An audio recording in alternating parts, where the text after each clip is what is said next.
Okay. So today is April, what, 16th, 17th? 16th, yeah. Tax day was yesterday.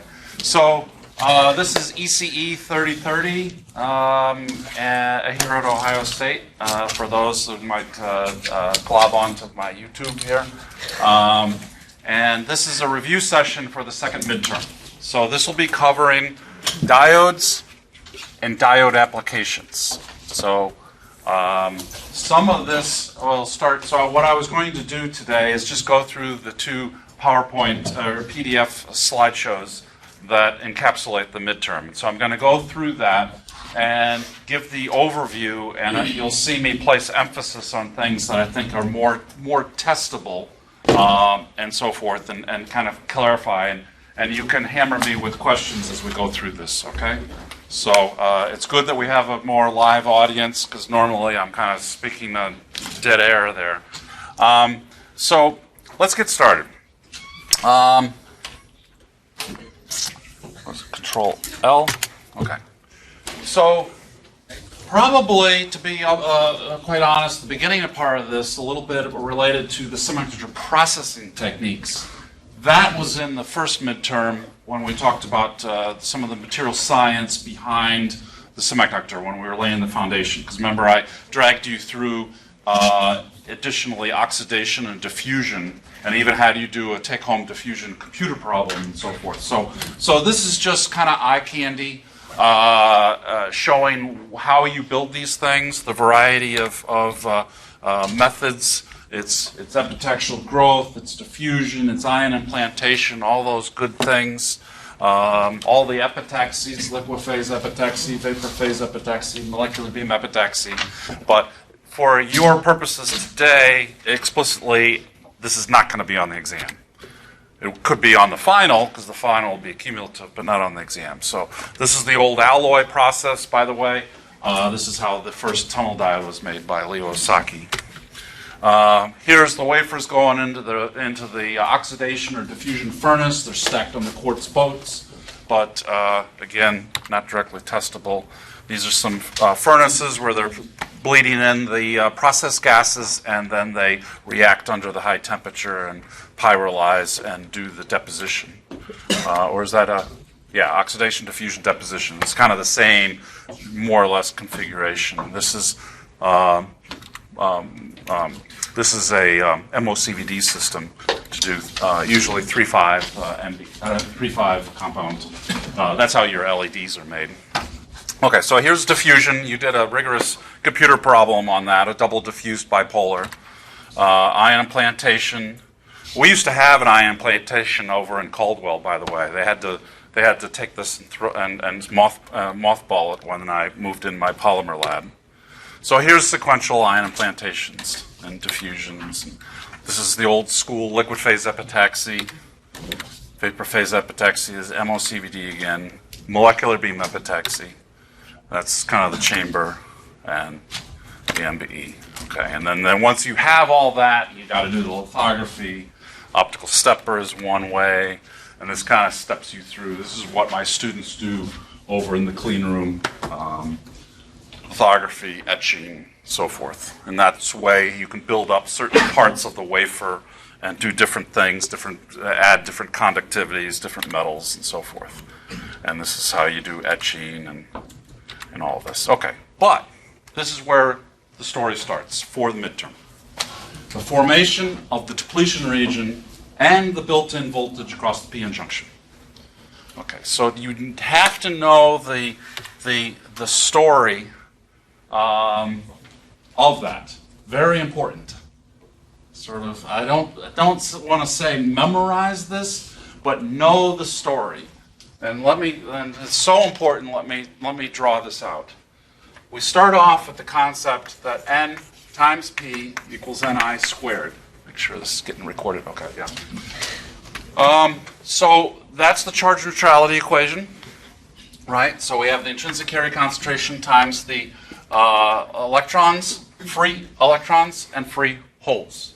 Okay, so what we're going to do is we're going to build our virtual p-n. Before that, let's do the carry concentration. So we have this Gedanken experiment, as the Germans say, an idea experiment, which is kind of a virtual experiment. And so we're going to say this is, let's say this is the N side, and this is the P side. So we're going to say on the N side that the donor doping level has given all of its, charge, right? And, we're kind of assuming that we have a donor level, an acceptor level, and this was on the first midterm. So we're going to assume that this has liberated and given all of its charge, right? So every one of these donors becomes ionized and liberates and creates a free electron. And probably, as you saw on the first midterm, probably that's happened. It's done its thing. It's made its contribution to the semiconductor by like 50 Kelvin or so forth. So at room temperature, this thing's nice and rock stable, and it's pretty much given up the charge and contributed. It's not until you start to get into really high temperatures that you start to get that band-to-band that we talked about. That I think I queried you on the first midterm, where there's a band-to-band that's really hot, and so that's not really relevant. Okay. So let's assume the donors have done their donation, and the acceptors have done their accepting. So then we're going to say it's pretty much 1-to-1. I got 3 bars, not 2. So we're going to pretty much say it's equal. Make that assumption. So then on a log scale, this would be n sub n. Using the charge neutrality equation, then P sub n is going to equal Ni squared divided by n sub n. So we're going to get something like that on a log scale per centimeter cubed. And we do the P side. We're going to say that the acceptors have done their accepting. And so it's going to be N sub A equals the P sub P. So that's going to be my P sub P. And so then correspondingly, that's going to be N sub P. So N sub P equals Ni squared over P sub P. So if we kind of take an example where this is silicon, N sub I of silicon, draw it this way, evaluate at 300 Kelvin. Trying not to use too much of the board because I know that some of the people over on that side can't see around the screen. And so we're going to say that's about 10 to the 10 per centimeter cubed. Okay. So I'm getting a little crowded in there, in that box. So if we do the back of the envelope calculation, if we say this is on the order of 10 to the 17, then 10 to the 10 squared is 10 to the 20, and so therefore this would be on the order of 10 to the 3. Then we have the P sub P, let's say it's a little bit less, so let me say 10 to the 16. So again, Ni squared on the order of 10 to the 10 becomes 10 to the 20 when it's squared, divided by 10 to the 16. So we're talking this is about 10 to the 4 inverse centimeters. So the story starts, we have this kind of setup, majority carriers, minority carriers. We stitch these guys together, make a crystal, and I have 13 orders of magnitude difference. I have also 13 orders of magnitude difference. So there is a huge impetus for the free carriers, because these are free, to now diffuse, right? So that's the same here. Carriers diffuse across the junction. It's driven by the charge imbalance, right? And then, but the thing that I recognize is that these charges didn't come for free, right? They left the ionized donors. They left the ionized acceptors behind. So as these come across, to try and diffuse and bring some to some equilibrium, then we're peeling away the charge away. And so if I can erase this,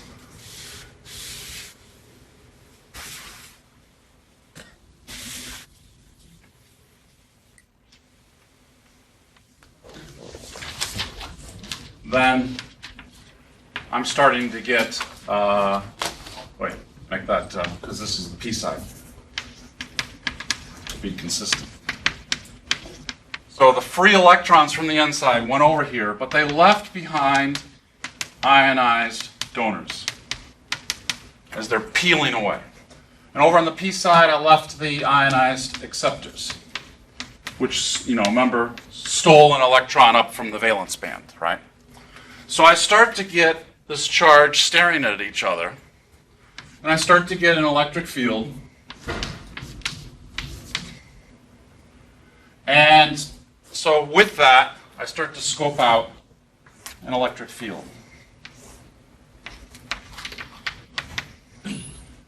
So these ionized centers create an electric field by the fact that they're staring. So it becomes it's like a dipole. So the electric field, though, opposes the diffusion. Because through Gauss's law, we integrate the electric field, and it leads to a change in the potential, too. Right? So eventually, we start to get our band diagram, and that's where the Fermi levels align, and you start on the outside and you work your way in. Oh, let me be consistent because I had the P on that side, so let me redraw this. So P side over here, N side over here. So the Fermi levels align. So this is EFN, this is EFP. This is my conduction band, my valence band, my conduction band, my valence band. And so to keep the peace, this has diffused, the carriers have diffused, leading to an electric field. Electric field leads to a band bending. The band bending is relegated solely to the region in which the charge was depleted. So this is the zone where those acceptors have given up. So probably right around there where it changes from concave up to concave down. That's probably my metallurgical junction. And so the dipole is housed in here. You have a question? So can you explain again how the electric field bends the bands? Why does it bend the bands? You have to exert force to go through an electric field, right? You have to do work to go up it. And so that's the same as saying that it's a higher energy. It's like going uphill, right? I'm working against gravity, but now I'm working against an electric field. That's all. It's just an extrapolation of Gauss's law. So you just extrapolate charge, it comes up with electric field, you integrate electric field again, a second integral, and you get the energy. Okay. So now I have this as a framework, and so then what you can say for conclusionary is that at this particular time, so what's to prevent this from diffusing all the way back to the contacts? What's to prevent this depletion? It's like the Red Sea parting. What's to prevent this from depleting all the way back to the contacts? Well, eventually you get a yin and a yang, where eventually the electric field is now opposing. There's no need for more diffusion, and so at that point everything stabilizes. And so at this particular point, we're at equilibrium. So there's a yin and a yang. So for every little charge, and this will be a second point and maybe even a second question on the midterm, I can have one electron that goes this way, but I could also have an electron that goes this way because of my sale of charge. So one could spontaneously diffuse because this is the majority and this is the minority. So that's my diffusion. And this is my drift. So at equilibrium, meaning no external bias, no external perturbations of any kind, the drift and diffusion balance reaches an equilibrium, and then that is left with your band diagram with the depletion region housed in the center. Okay. Can you go over again what stops it from diffusing all the way to the contact? The more it peels away, the stronger the electric field gets, and the more the bands bend. So in some sense, think of it as that, followed by that, followed by that, followed by that. So it grows, the bands bend, and because initially these are at the same energy level, right? Originally, if I can sort of staccato,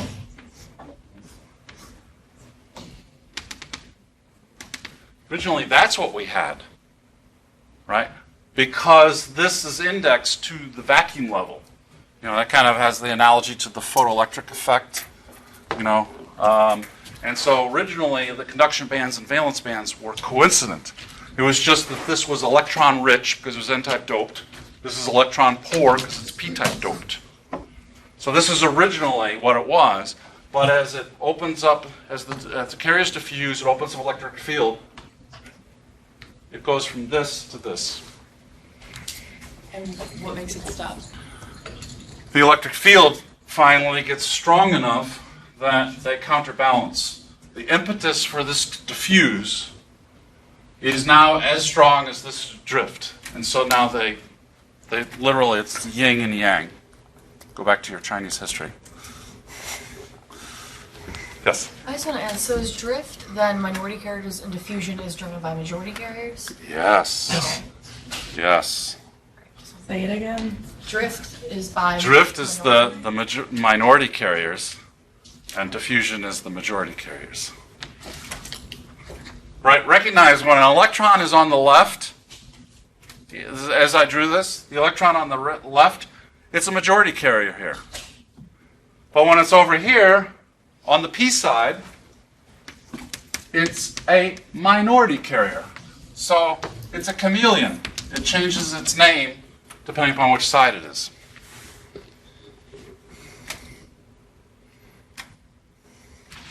But that's more than this question would need. That's a follow-on question. That's page 2 of your midterm. Okay. Okay? So that's the formation of the p-n junction. So understanding band diagrams is so important because you now can see, carriers created here, they flop down the hill, this little bunny slope, and they go over here, right? And these carriers that are puddled here, they want to go, this is like a dam, and it wants to go across, right? Same thing over here, I have holes going on over here. They want to pile across, but I got a few lone holes here created. And so then you see the dynamics of the 4 current components. There's 4 current components you have to tally, right? If you take this one step farther, it's the diffusion of these majority carriers, it's the drift of these minority carriers, it's the diffusion of these majority carriers, and the drift of these minority carriers.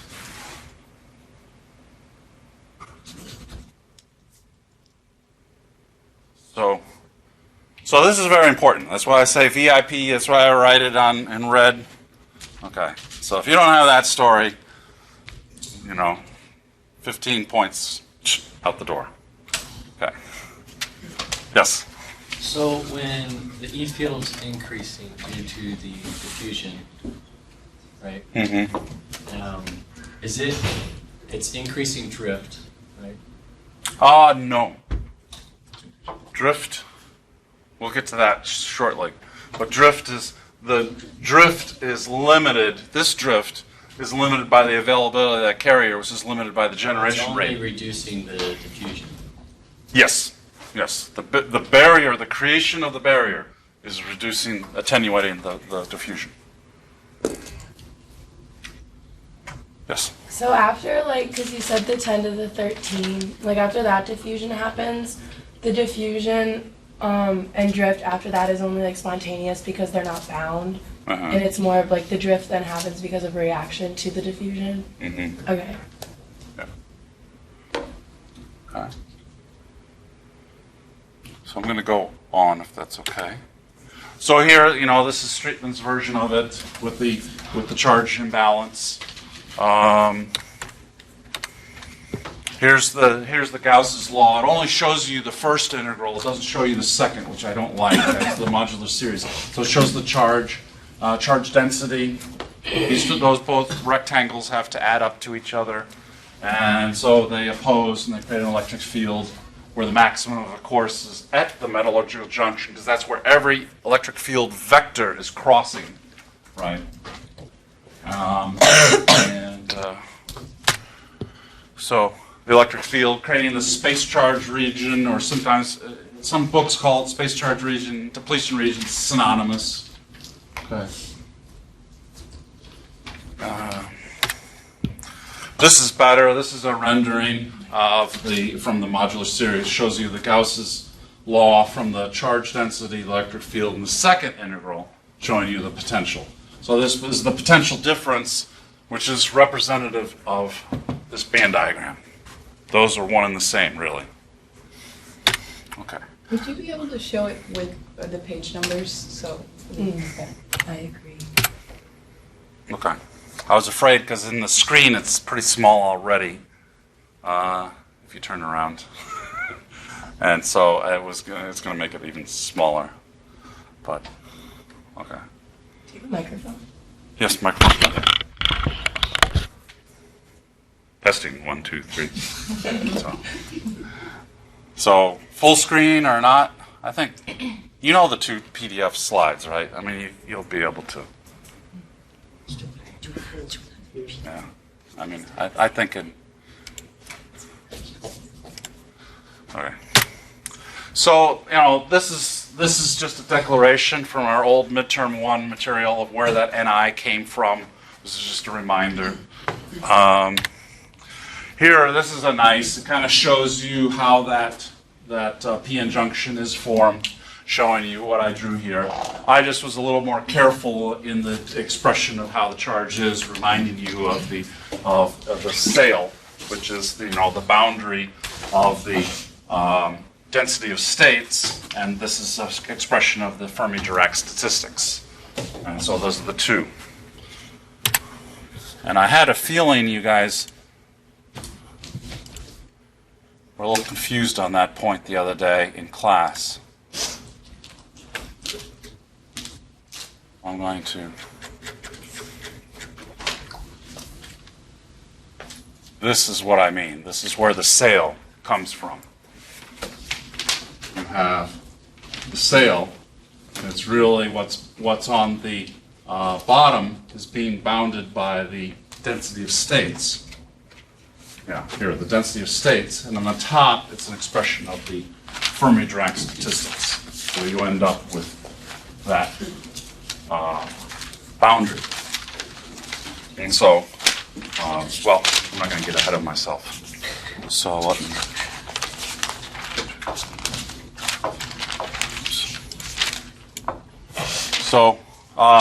So that shows you then the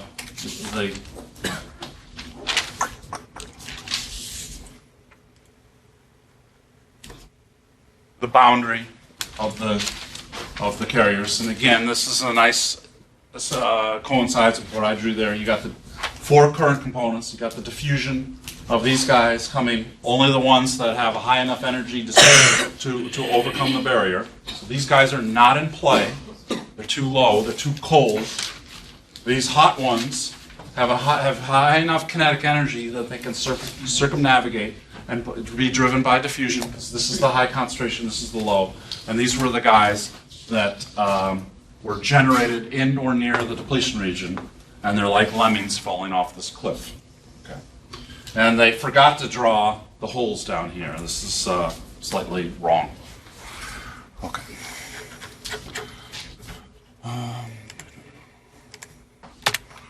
So, band bending, the tilting leads to the electric, is indicative of electric field. And so then electrons are going to go down, holes are going to motor up. Right? So that's showing you what's going on inside here. And so then this is back to a Streetman version, kind of showing the same thing. This is what I drew here. You see they're actually coincident before they're joined, the conduction and valence band, because these are being indexed with respect to the vacuum level, 13.6 electron volts above. So it's only after you get that charge transport that you lead to a band bending, and there's a modification of the potential energy from one side to the other. So then we end up with the expression of our diode, our ideal diode. And as you see this going up exponentially, it's really a representative of following this exponential tail that was dictated by the Fermi-Dirac statistics. Right?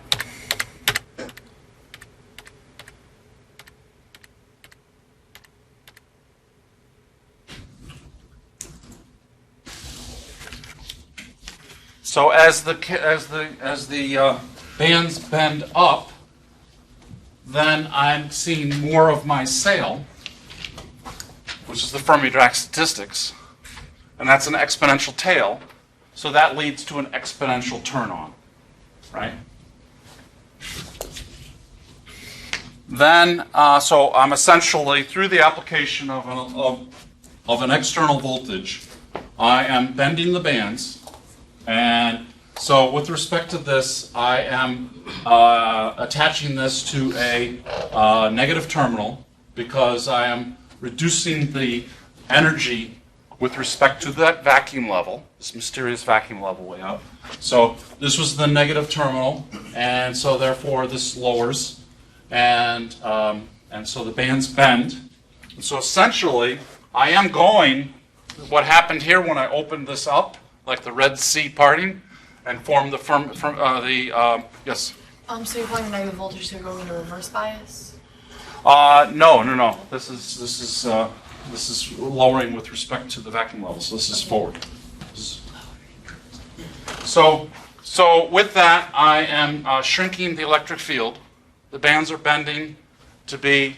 It's moving towards flat band, and with flat band, I got more of those carriers in play, right? So this is going forward, and so now I have all these top energy ones, high kinetic energies, having more opportunity to go diffuse across. But do recognize in the story the drift stable, nothing. It's driven by the statistics of the availability of the carriers, which is driven by band gap, temperature, any traps or so forth that may exacerbate the generation rate. But generally it's a temperature-driven phenomena of jumping the band gap. Of course, larger band gaps lead to less of it. Smaller band gaps lead to more of it. That was kind of on midterm 1. That was actually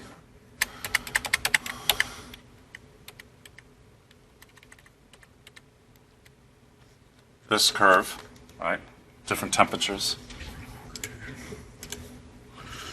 We skew it. Okay, so back to this. The application of an external voltage causes more band bending, but what causes band tilting? So we have this depletion region. So, but by the forces being imposed by the external circuit, by attaching a battery to this, then it's going to force this to respond accordingly. And so in that particular case, I'm pushing this up. And so, yes, question? I think you said that was due to the charge, like why they're bending as opposed to just tilting. Like the electric field itself was why it was. The way I think of it is you attach something to the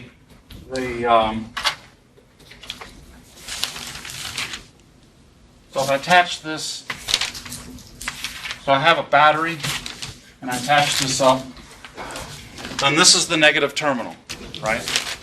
So therefore, and I've always kind of preferred potential energy difference rather than voltage, because I'm an engineering physicist, and so physicists tend to think about potential difference, because everything's relative, and so voltage is too absolute. So when I attach the negative terminal of this battery to this, I am reducing this energy with respect to the vacuum level. So therefore, this will move up in that particular case. So this is actually, I'm pushing into reverse bias. So I'm reducing the energy. Somewhere way up here is my vacuum level. It's like 13.6 electron volts above, right? So when I have a negative, I'm basically changing the potential difference of this with respect to the vacuum level, which moves it up.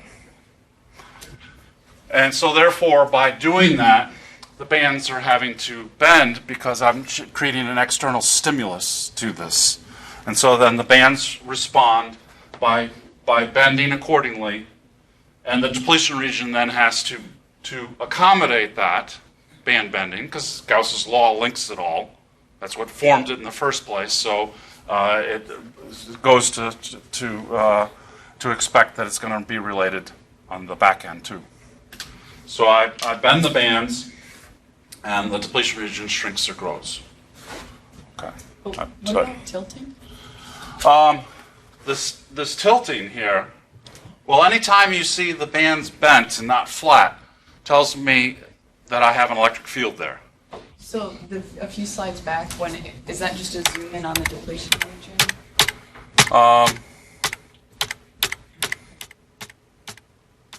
That could be any semiconductor, but yeah, this has a voltage, explicit voltage attached. This is, in this particular case, it's just a slab of N-type material. There's no p-n junction. But here, this was added to the positive terminal there, the negative terminal there, and see, here it's ground on both sides. Let me expand that for the video audience. And so, in that particular case, and this was it has to be a positive voltage. So you see, when I connected this to a positive voltage, it pushed this down by that amount. So this added the potential energy difference with respect to the vacuum level up there. Yes, question? Did you say that's because there's no difference in the carrier concentrations between the 2 points? Because I think you said before, when the doping changes, that's when it bends. Bending, the tilting. Let me be explicit here. Tilting like this, where it's flat, where it's it's a parallelogram, tells me that I have an electric field across this, right? So I put a voltage. Naturally, I'm going to have an electric field from one side to the next, and that's what they're trying to. No, I guess they don't show. Did they just say in words? Yeah, here it's just electric field. So when it's flatline, like a parallelogram, that tells me I have a constant electric field. When it's bending like this, it means I have an electric field, but the electric field strength is obviously varying as a function of position. So therefore, that means I have to have charge in that same volume. So it's attenuating the electric field, right? So if I have inside the depletion region, let's be consistent. Negative. Draw this way.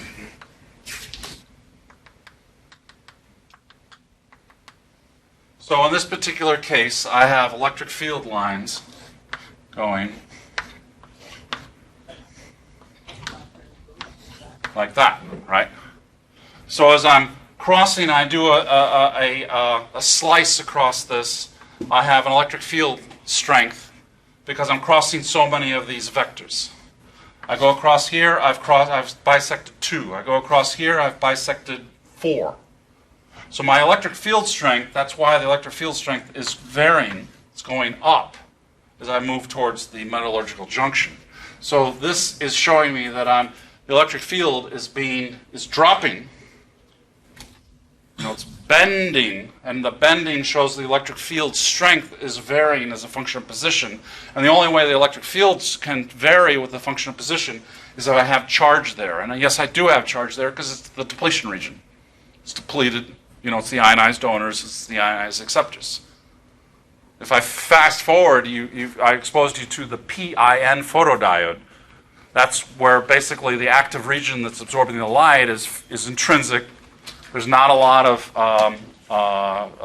charge there. So the bands in the middle of the PIN photodiode, it looks like this.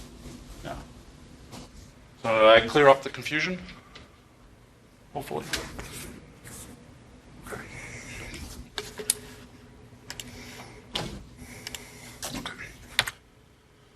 So, yeah, we covered that. So, so it's just Gauss's law, space charge region. You integrate the charge, rho, and you get an electric field. You integrate it again, you get potential, and from that you can make equations about depletion width and so forth. But we're not going to emphasize that on the midterm because you were queried on that enough in the homework. So I'm looking for the big picture, the big physics. So, I can think of extremes of this. This is what we call a one-sided junction. So what if I doped one side really, really heavily and the other was lightly doped? Well, then it's just going to skew everything. The electric field will still be a triangle, but it's going to start to move towards a right triangle instead of an isosceles. So the depletion region blows out on the one side preferentially. It bleeds into the more lightly doped material. And the highly doped side is more metallic-like. It's almost becoming a semi-metal. So the electric field doesn't encroach upon that much, right? In some sense, the extreme of that is a pure metal, which is, the Faraday cage effect, why you're not going to be electrocuted by a lightning bolt. So the weaker player, the lighter doped, blows out. Depletion region skews. So we can use that you saw in some of the diode applications where I can make certain diodes do certain things. Okay. So I think we kind of talked about this. This is the origin of the diffusion current, the origin of the drift current, which again is here. Diffusion is the majority carriers coming across. The drift is the minority carriers. So the rate limiting step for the diffusion, the correct answer on the midterm is the rate limiting step is the potential energy barrier, because I have plenty of availability of carriers. The rate limiting step for the drift is the availability of the minority carriers in or near the depletion region, which is driven by the temperature and the band gap predominantly. You could to a second order effect, it could be traps and so forth, but it's really temperature and band gap.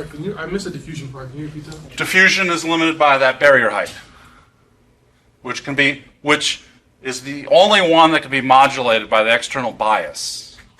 By the way, the drift is unattenuated by bias. It goes on all the time. What was drift again? Availability of minority carriers? Yes, the availability is minority carriers in or near the depletion region. Because there's a diffusion length here, characteristic diffusion length, Ln. So any carrier created will have sort of characteristic diffusion length before it gets recombined. Because this is a minority carrier. In some sense, it's a electron is in this hostile p side. So the holes are going to want to gobble this up at some point. So there's a time constant associated with how long that's going to exist before he gets annihilated. He's going to get mugged. He's in the hostile territory, and so during that limited lifetime in the hostile territory, he's going to only be able to diffuse a certain limited amount of time of distance. This is, by the way, if you really want to get really, really fine, this is a diffusion process until he falls off the cliff. It's not really considered drift until the lemming jumps off the cliff. Here, because it's horizontal, that's a diffusion, because this is a 50-50 chance drunkard's walk kind of thing, of whether he goes to the left, falls off the cliff, or goes home.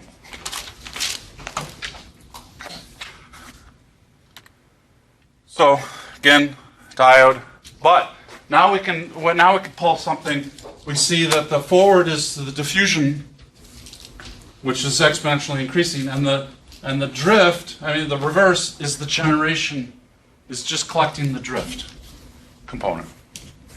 Okay. So potential barrier can be modulated by the external bias, VF. And so then we can get into the finer points of the contact potential and so forth. We talked about that. And so then on the flip side, let me just expand this one for a second. So on the flip side, the bands bend opposite because I've now gone into reverse bias. And so what's not drawn here, this is wrong. I've red flagged this before, but let me make sure I red flag it for the midterm. The carriers don't, these stacked cannonballs do not all of a sudden stretch. This is wrong in this cartoon. They're still going to be piled up like this, driven by the sail. And so very few of these are actually of high enough energy to diffuse. So the diffusion becomes suppressed in reverse. But the drift keeps on going. So when I was at zero bias,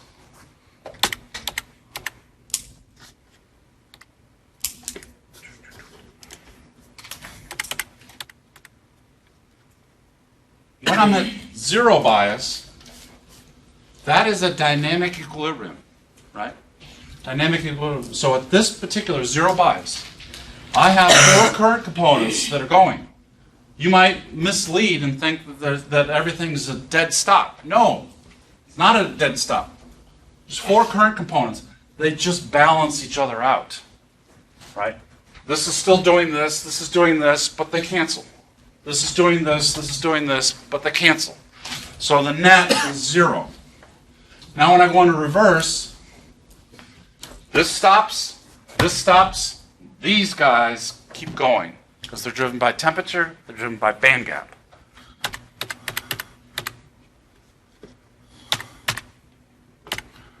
So then, with those continuing, I end up with the small generation current in the reverse. I think they call it generation.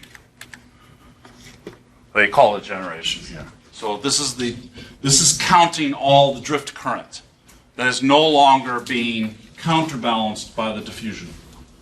Technically speaking, again, I have fault with this diagram because technically speaking, the generation drift current also happens here. It's voltage independent.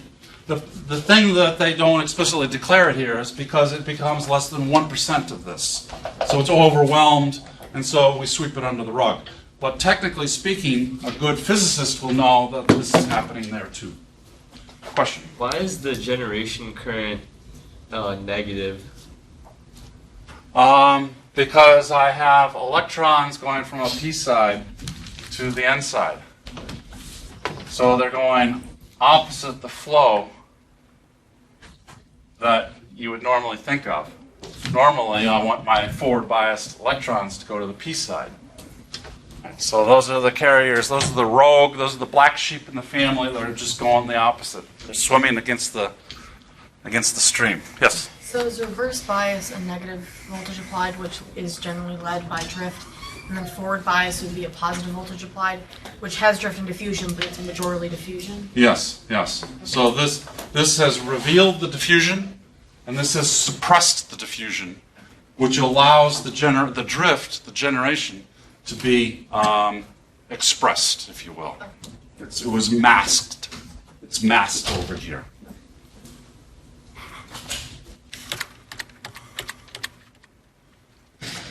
So, four current components, however, the two diffusions basically shut down.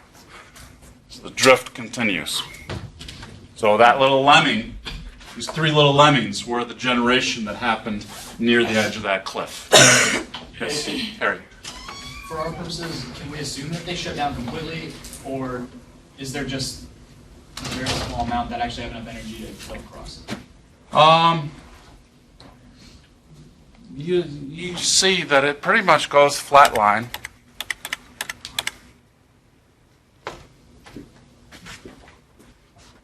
So yeah, pretty much as soon as you bend those bands away, the diffusion is really held back. The barrier gets too large. You're going too high on this Fermi Dirac, the sail. You're moving too far up. There's just no carriers there anymore.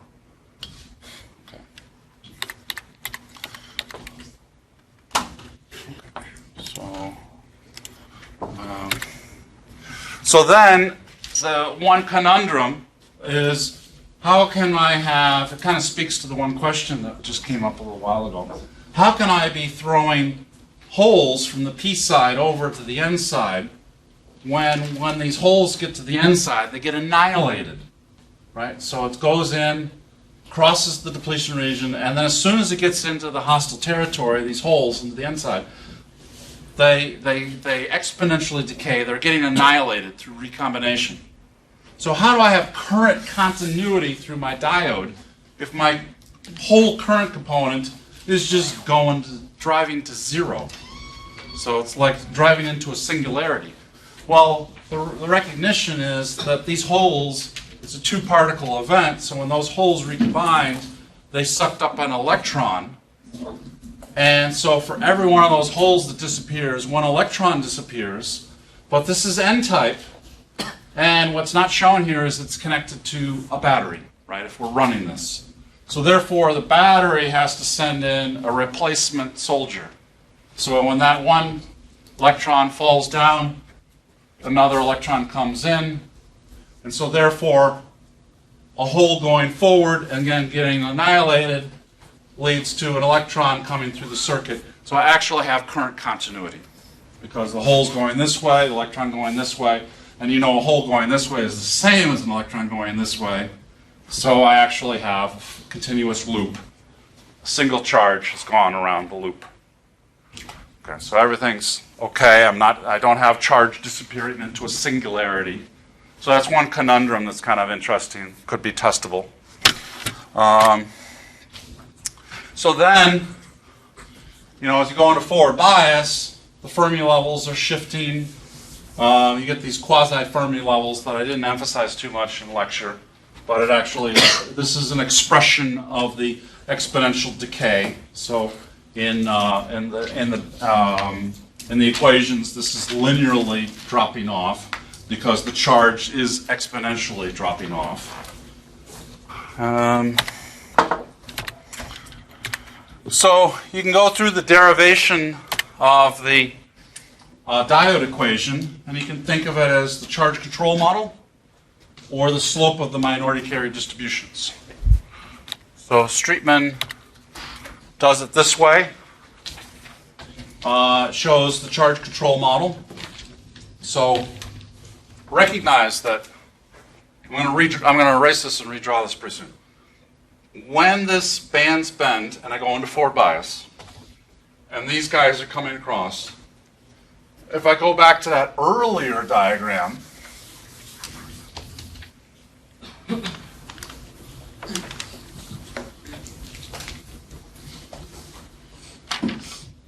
where I had n sub n, p sub p, n sub p, and p sub n, right, on a log scale. So as I go into forward bias, recognize these guys coming over here leads to an increase in the carrier concentration near the depletion edge of the depletion region. This is now my depletion. This is my no man's land. This is the depletion region, right? And so these carriers under forward bias are diffusing across, which leads to this excess. And remember, what I was trying to emphasize is that for every, under the zero bias case,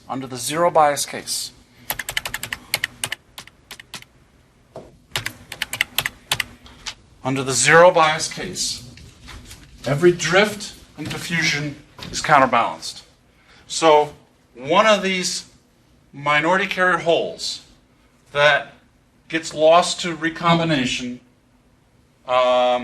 because it's in this electron-rich environment is replaced by a hole here that happened to just cross because he was energetic. So this could be wagging up or down, but at equilibrium, the ones that come across and the ones that are annihilated because they're near the majority electrons means that this is flat. So at zero bias, this is flat. But as I perturb the system and the bands bend and the diffusion is enhanced, then I get more of these coming across than are being lost to recombination.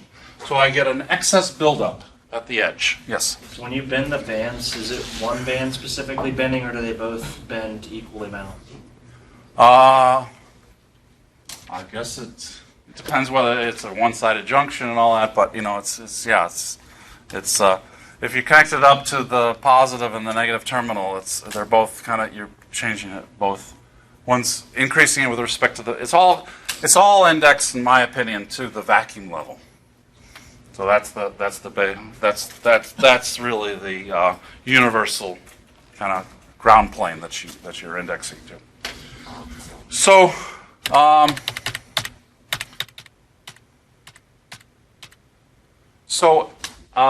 so we have this majority carrier excess buildup, and so I can integrate that. And then the classic assumption is that that Q gets lost every tau seconds, right? There's a certain time constant because I have an excess of n of electrons. I have more electrons than should be there by the equilibrium, because this is NP naught. This is the NP as a function of the x. So I have more than the equilibrium value. So therefore there's sort of this restorative force. So generation, recombination, and so forth. So this wants to bring this down. It's like getting a flu shot, you know. So you get a flu shot, you get an excess of a flu serum right underneath the skin, but eventually, you know, it diffuses and equilibrates and spreads all out. So it's just going to spread all out and disappear, right? So I have this excess here, but we kind of understand that it's disappearing every tau seconds. So you have a charge control model that leverages that and says, well, we can say every Q, this Q disappears every tau seconds. So I can write Q over tau. Tau is seconds. Q is coulombs. So I have coulombs per second, which tells me current. So I can basically infer what the current is that has to come in here to replace this, because this is disappearing every tau seconds through recombination. Right? So that's a very simple charge control model. Right? It's very, very easy to understand, I hope. What's a little more is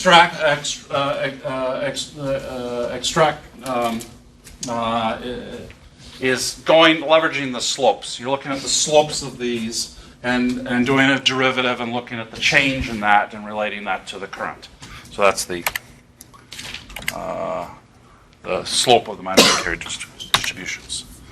Is that the same as the tail wagging the dog? Is that? Yes. So this is, yeah, and then we take it one step further.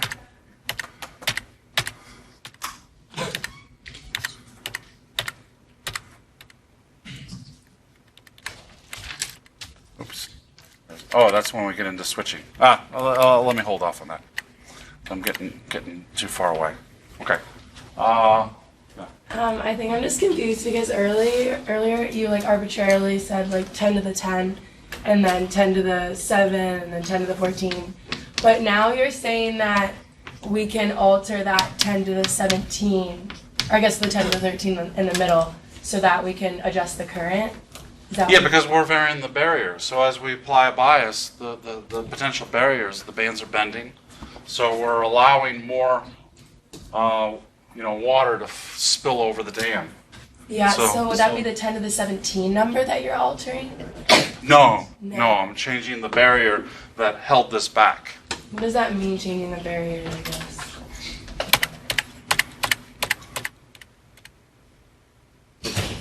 Potential barrier here is going up. Mm-hmm.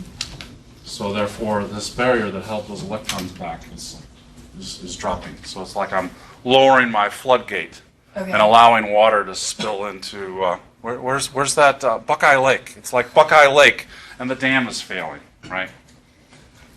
Okay, so that's like after, because you said the electric field is what causes the things to bend. Mm-hmm. So that's by like applying another electric field, like through a battery or through something like that. Mm-hmm. Okay. Yes.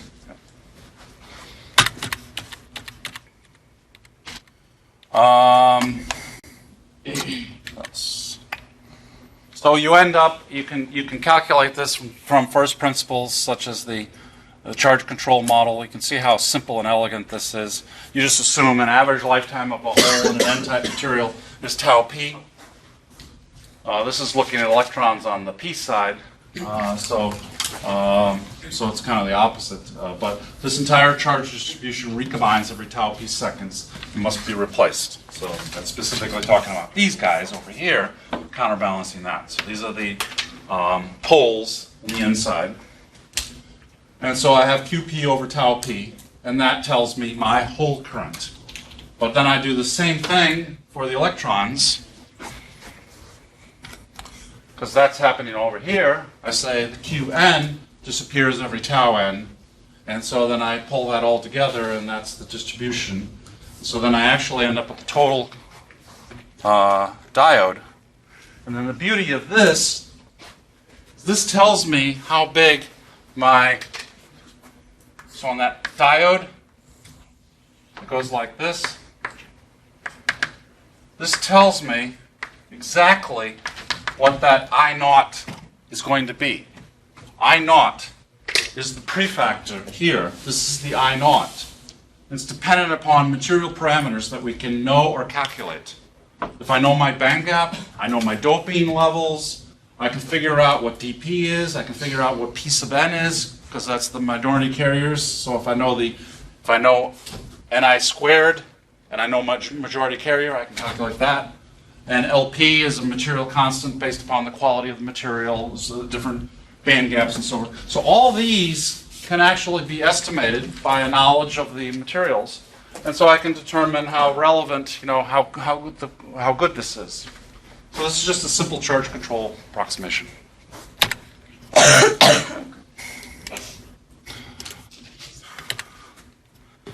So the minority and majority carriers, we kind of express that. We have the different current components, the 4 different current components, and I think in some sense this is, this is kind of similar. The total current. So there you see, it's kind of the same thing. Here's the derivation from the New Streetman edition. This is, I think, the 7th edition. So it shows it as the slopes.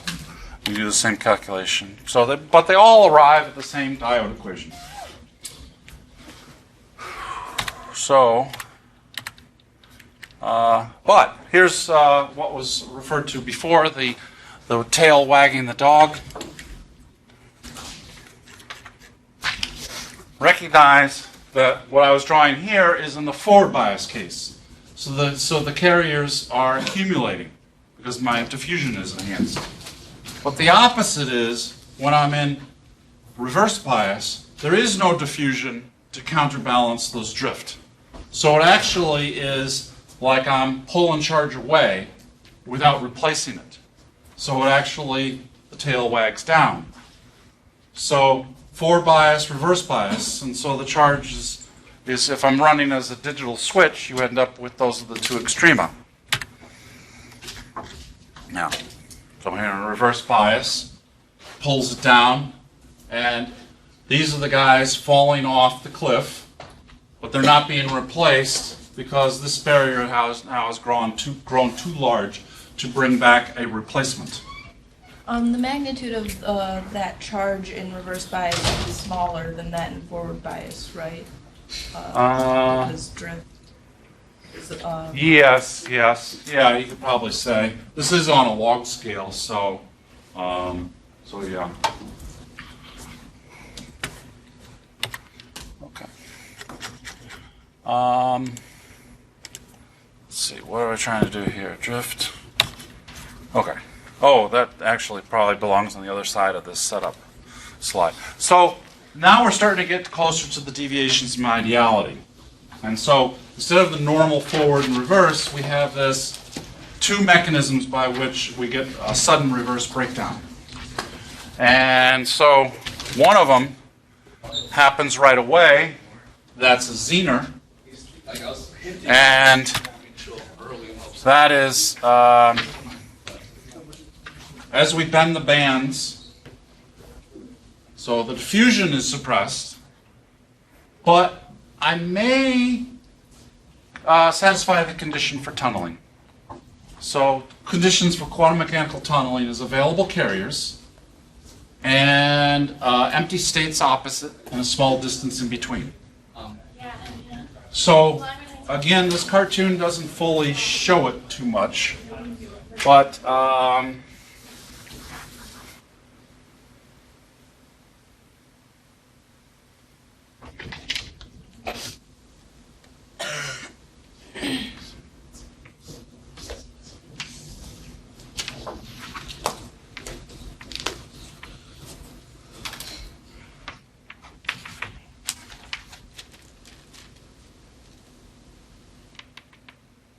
so these are the holes. These are the electrons. I have this very highly doped junction, so it's very hyper-abrupt. And as I'm putting this into reverse bias, that's holes and that's electrons. So I'm putting this into reverse bias and pulling this apart. These are the holes, and these are empty states once I get above those electrons. So there can be a communication across this very, very narrow. If this becomes very, very small, L, then I can satisfy quantum mechanical tunneling. So, so what's happening here is that these holes are like an air bubble. Below that are all the electrons going down to the core, towards the nucleus.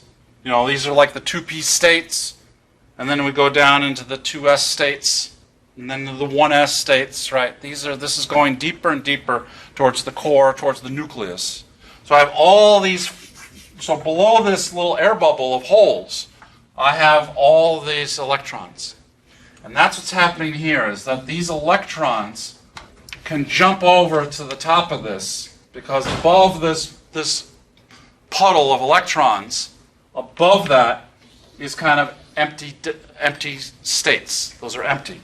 So as these guys can jump across, because this is a small distance. So it's these valence electrons. You know, I always normally think of valence holes, right? But these are the valence electrons that are deeper in energy, coming into play because of the constraints of the band diagram, and tunneling across this small. Can you repeat the three conditions for tunneling? Oh, three conditions for tunneling is I need available carriers, I need the empty states above here to be opposite, and when those two energy levels coincide, it's like two keyholes aligning, and I can shoot a BB across. So it's available carriers, empty states opposite, and a small distance in between. Can only the electrons tunnel?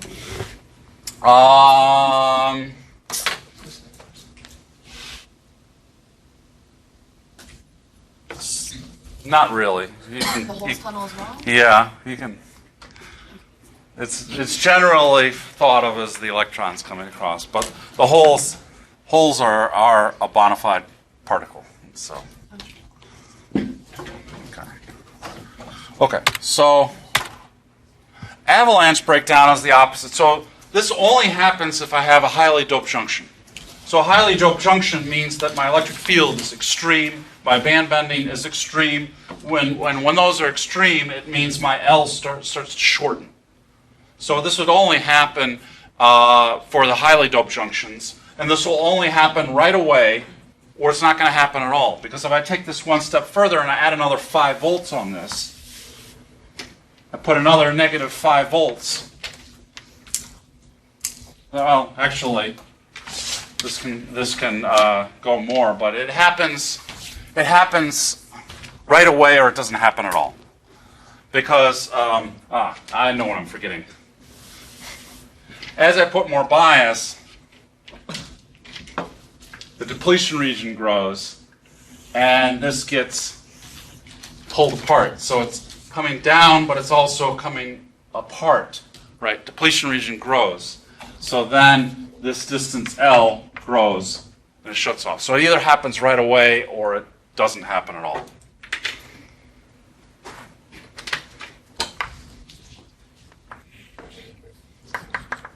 So then it's too far apart. So the third condition of tunneling isn't You're happening. saying distance, you're not referring to physical distance, you're referring I'm talking about physical distance, yeah. Yeah, the bands are bending and opening. those are energy bands. Yes, energy bands. But it's a distance. Yeah. Yes. So that means to say that as the electrical field grows, L grows as well as, I don't know how to say, the reverse bias grows more? Yeah, because when we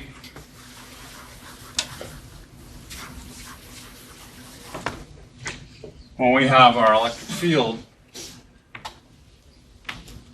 this is the V equals 0, right? And so as the electric field, as we put a forward bias on it, the electric field shrinks and the bands move towards the flat band, right? The final point is that the electric field disappears into a singularity, and that tells me that I actually have flat band. I have flat band. This thing has totally flattened out, right? And so my electric field is no longer there, and I've disappeared into a singularity. This is my zero bias. Then I go into forward and reverse bias. Now I'm bending the bands very extremely, but the bands are opening up. Bands are opening up, and so it gets wider and wider and wider. So the bands they're coming down, but they're also opening. Right? The depletion region is growing. And therefore, it shuts off the zener because now it's too far apart. Okay, so the second one is the avalanche. So as I'm pulling these bands, this slope is no longer a bunny slope. This is a black diamond. Right? This is really downhill. And so you jump off and you make the mistake of going down that black diamond, you're going to pick up speed and you're going to maybe start to ionize as you go down, right? And you're going to become this bouncing cannonball going down the black diamond slope. And so if you slam into that tree and you depart 1.5 mv squared of your kinetic energy and plowing into that tree, into that crystal lattice, and I've delivered 1.5 mv squared equal to or greater than the band gap, then I've shaken that tree and released from the lattice another electron hole pair. So right? And so now one carrier down, one rogue skier down the black diamond is creating other carriers, and so by the time you get to the bottom, you get a whole mass of it's like an avalanche, right? So it's coming down, and you're avalanching the carriers. It's being multiplied, and not only that, it's got the holes floating up. So it's really it's avalanching, right? So one carrier in. This is a modest electric field. One carrier in causes one ionization. But as I crank the voltage even more, the electric field gets stronger. I can get to the condition where this electron comes in, ionizes, and then the electron that was created by that ionization also ionizes, and it just cascades. It's like a nuclear reaction. It's like Chernobyl or something, right? It just gets a nuclear runaway. So everybody with me on that? So those are the two reverse bias breakdown mechanisms. Okay. So avalanching is a band gap driven process because it's got to do the ionization. So wide band gaps require higher voltages to do that. Smaller band gaps like these germanium requires a more modest electric field, more modest voltage. But the rate limiting step is eventually at high dopings, this is doping on the X, is that at high dopings the Zener tunneling happens. This finally kicks in.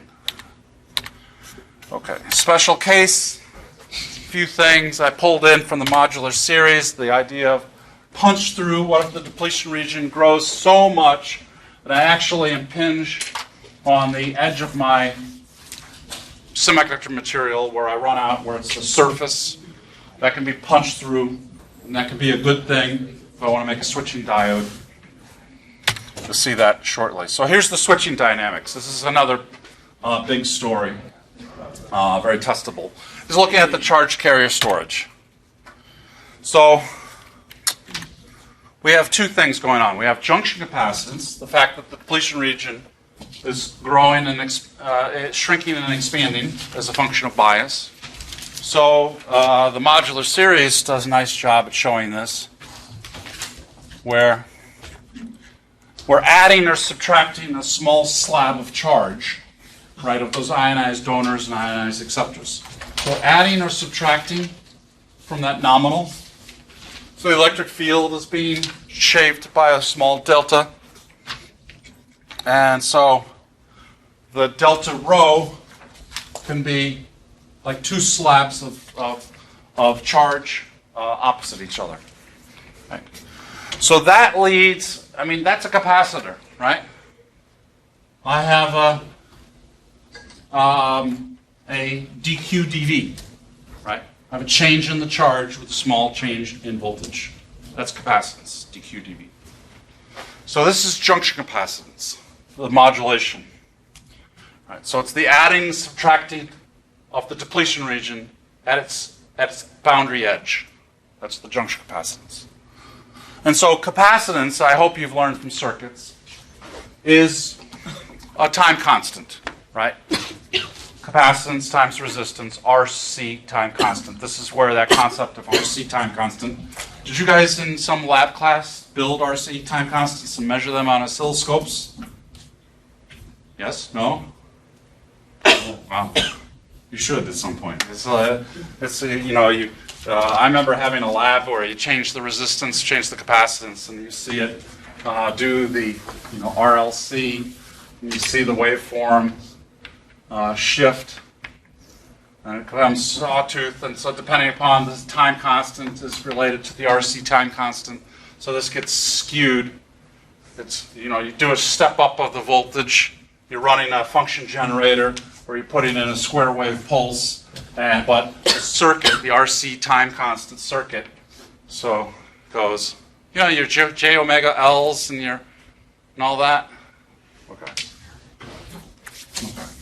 So this is a capacitance, so it limits. There's an RC time constant associated with it. Okay, so the depletion capacitance, this junction capacitance, has a change where in forward bias it's coming so close together that the capacitance is shooting up, right? This capacitance is epsilon A over D. So my D is getting really small as the depletion region shrinks. So the capacitance blows up. And as I go reverse bias, it gets very far apart, and so it kind of tails off because as it gets farther and farther apart, it's got less interaction with each other, these two slabs of charge. Right. So this means I can make a really elegant, solid state capacitor for a tuning circuit, right? All I have to do is change the voltage, and I change the capacitance, and so I can tune in WASU and hear their pledge drive, right? Okay. So, junction capacitance, we see that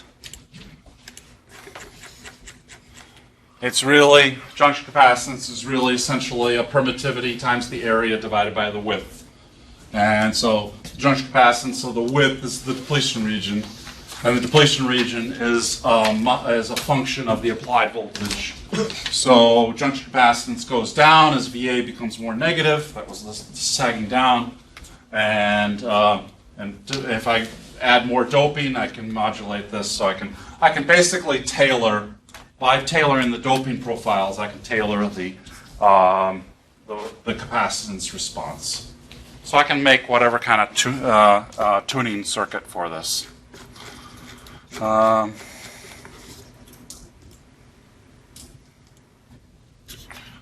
So we also use junction capacitance for isolation of devices, and you'll see that as we're getting into our current lectures, which are not on the exam, related to MOSFETs. We'll see that in next week. So here's the doping profile leading to different capacitance profiles. But the other one is the charge storage capacitance. So the charge storage capacitance was that from that charge control model. So we got to go back to that. So the charge control model is the wagging dog. Let's not worry about the majority carriers up here. We're going to forget about those. We're going to focus on this guy going back and forth.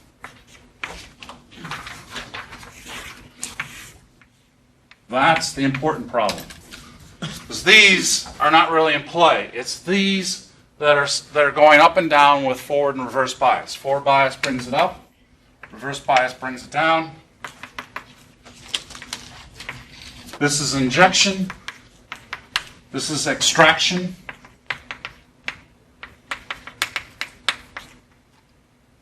Okay. So, again, it takes time. I can't just teleport this charge away. There's a time constant with adding and subtracting. So, to bring this down, I have to wait for recombination, right? So this is a statistically random event based on the band gap, the temperature. So I just have to wait. So if I do a digital switch and I turn the forward bias off and I try and put it into reverse, I have to sit there with my stopwatch waiting for those charge to slowly get annihilated, right? And so there's a time constant associated with that. So, one picosecond, some of them disappear. Second picosecond, some more disappear. And maybe I got to sit there waiting for a few microseconds if it's a high quality material. So that limits the speed at which I can switch this, because I got to sit there and it's a statistically random recombination. So that's the charge storage capacitance.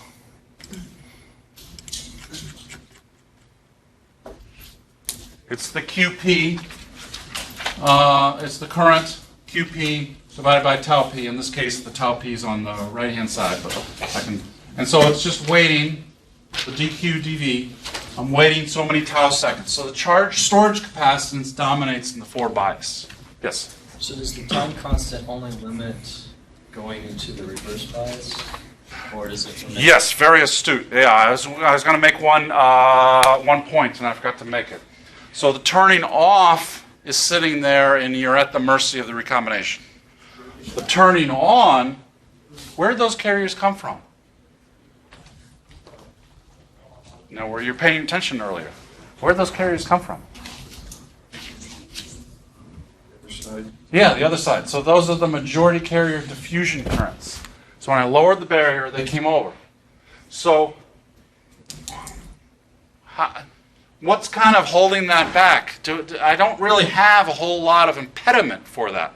So all I have to do is put a voltage on it, the barriers change, and that army of the carriers up here that I was saying, let's not worry about. Actually, that's where that's coming from. Those carriers, that's an army, we're ready to march. So as soon as I lower that barrier, those will come over. So this is not really that slow because they're majority carriers, so there's a large availability of them. And they can come over fairly, it's not instantaneous, but it's fairly expedient. Did I answer your question? You started to have a second question. Yeah, I was just going to ask if you consider it instantaneous. Yeah, no. Yeah. There's no teleportation. This isn't Star Trek. Okay. Even quantum mechanical tunneling takes a finite time. Okay. So charge storage dominates in the forward. And so obviously there's kind of a proportionality. If I want to make a nice switch out of this, why do I want to over-bias this? It would be better if I sort of tickle it and modulate it between these two extrema, from a forward to reverse. If I want to make a high-speed digital switch, I want to run my microprocessor at 3.6 gigahertz. I'm going to want to, do that. I don't gain anything. I just need to have that diode express a 1 or a 0, so I don't need to have it be over or biased. I don't gain anything. It slows the whole system down. Okay, so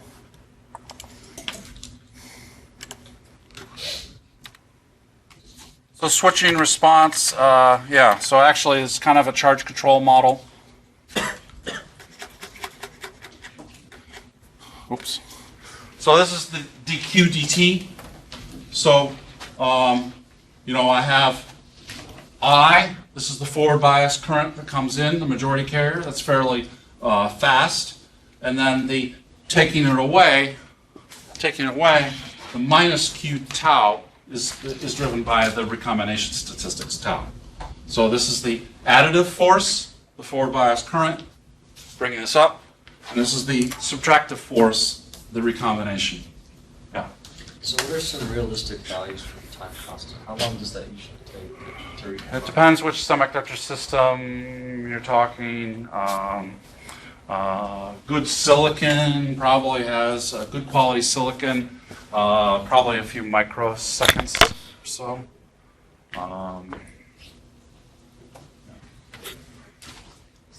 So that's the current, and that's the recombination. What are they? Yeah, this is wagging it up. This is wagging it down. This is the differential equation relating to this, the change in the Q, at the boundary edge.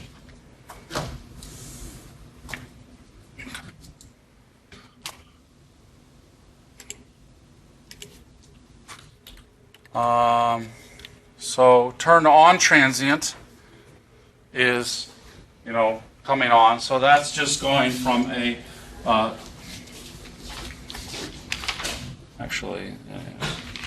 so here, this is the turn off. Do I have a turn on one? Does Streetman have a turn on one?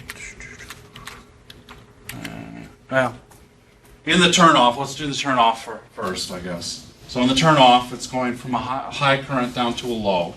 And so at the boundary edge, this is sagging. So over time, this is wagging down. Right? So I just have to wait. Sit there with my stopwatch. Maybe this is a little better.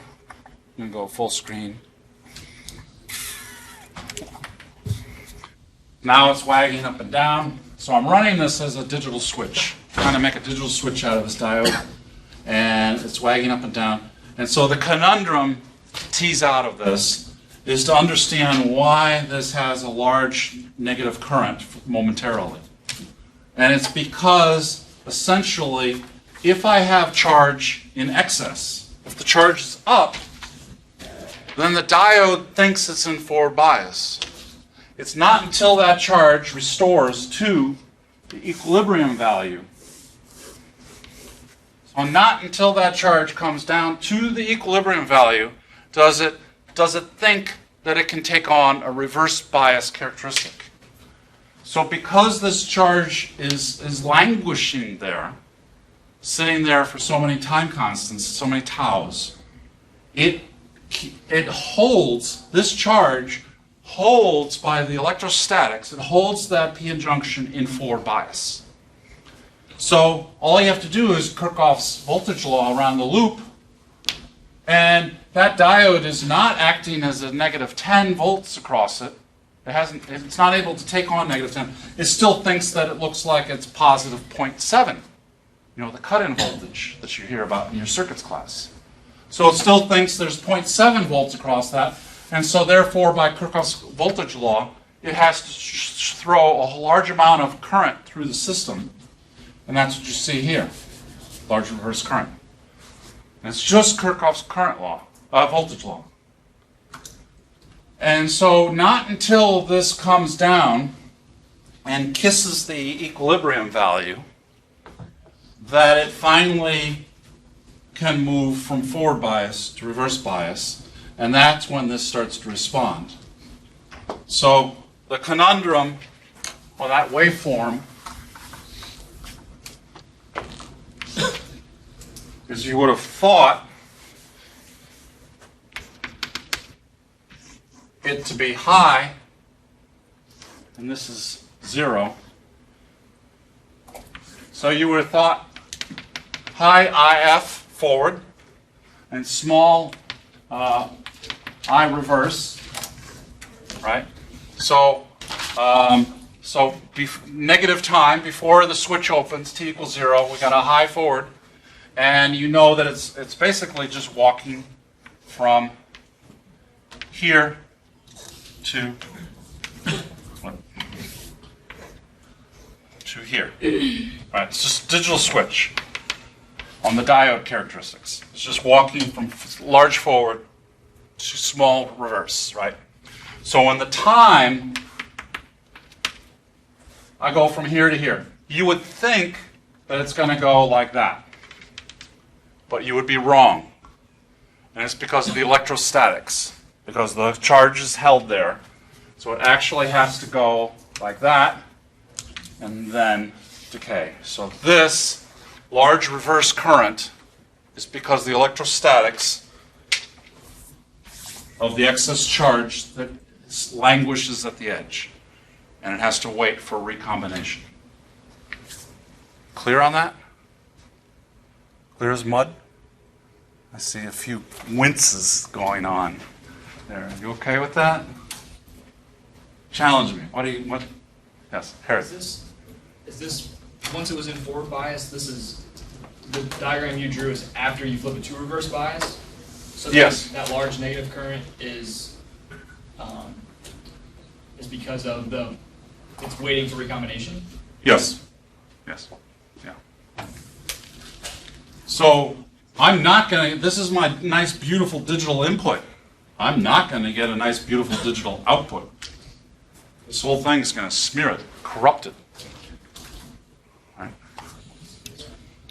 So I have to be a clever, semiconductor engineer to design my switch so that it switches more elegantly. So I have to understand the physical constraints that are slowing it down and build it better. Yeah, this is the modular series. It does a little better job. It shows the toggling of this so you can kind of see a little more Kirchhoff's voltage law. But it's not until this sags down, the voltage across the junction hits 0. So here you see, again, this does a better job. This is the modular series. So this is the turn off, minority carrier storage.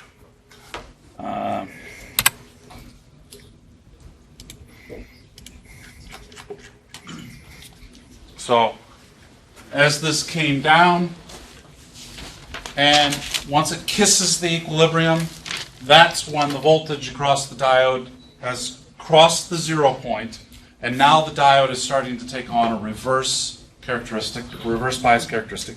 And so here it's actually gone below, so now this is actually in reverse. So this is at the switching point.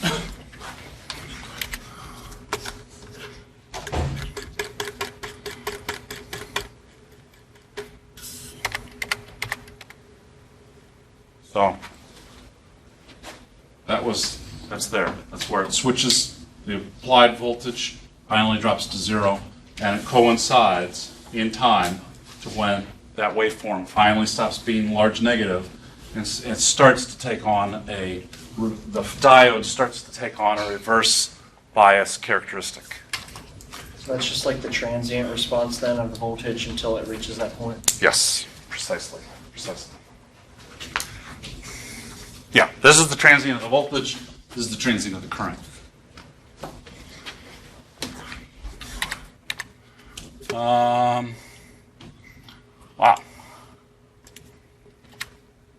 So yeah, so your waveform gets corrupted. It's not a nice digital. So deviations from ideality. We covered this one, the breakdown, 2, Zener, avalanche. What's this? Why is this sag? This is an easy one. This is an easy softball. You better hit it out of the park. Better at least get to second base. This is more than a base hit. Is it the generation current? Generating, precisely. Say that on tomorrow, next Monday. The generation current. So the depletion region is growing. I'm basically collecting more of the generation current. Because remember, the drift, the origin of that reverse bias drift is the generation in or near the depletion region. So the in is growing because the depletion region is growing. So, right? Okay. The combination, so this is a delay. So in reality, the current does not turn on exponentially. Remember, this is on a log scale. The current does not turn on instantaneously like the ideal case because that's sale. It takes a while for it to kick in. So what we're seeing here is actually the generation recombination currents being expressed. So it takes a while for that band. I'm not going to take time to draw another band diagram. I've drawn enough of them already. And it takes a while for that to be revealed, the top of the sail. So because the diffusion current in reality doesn't kick in immediately, I just have the generation recombination going on. And generation recombination, the way to remember this is generation recombination is a 2-carrier process, right? I have an electron recombining with the hole, or I have an electron popping up to the conduction band creating a hole. 2 particles. So therefore, this ideality factor has an n equals 2 flavor because there's 2 particles. So because diffusion current is delayed, I reveal the n equals 2 flavor of the generation recombination. So this is actually more the generation happening. Then the diffusion current kicks in. Right? I get to the point. I get to the meaty part of the sail.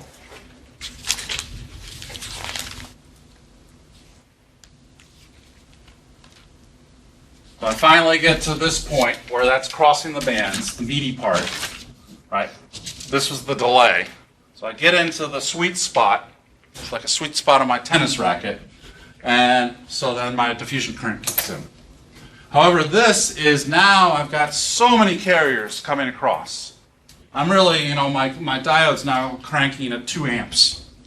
And so I got so many electrons holes crossing the junction that I get to this high level injection. And so there's a lot of them that are finding each other and recombining. So then it droops and goes to n equals 2 because I have an electron recombining with a hole, 2 particles. The diffusion was the 1 particle. It was this guy coming across, not interacting with anything. And the ohmic effects, your metal contacts blow up, everything, the resistance goes up, it starts to get hot, right? You can imagine if I'm running that much current, I get V equals IR, the thing's starting to get a hot foot, your cell phone is starting to warm up, right? And you're wondering, I must have a few rogue apps running and it's consuming too much, and so eventually if I don't shut it down, it might burn itself up. Okay. So those are your deviations from ideality. Can you go over high-level injection?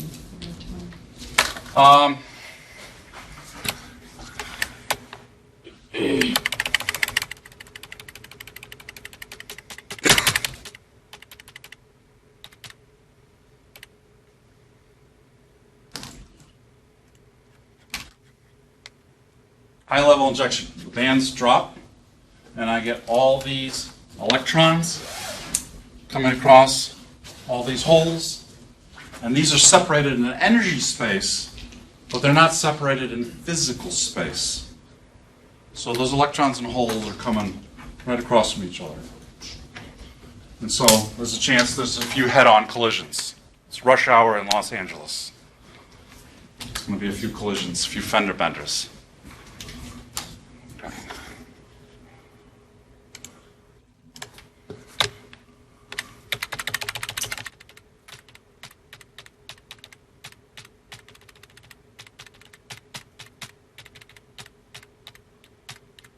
Okay, so yeah, expression, contact potential. You can't actually go past flat band. It'd be like snapping your knee on the football field. Your joint can only go one direction. Oops. So you can only bring this up to almost flat band. You can never go past that. So the voltage across the diode will never go.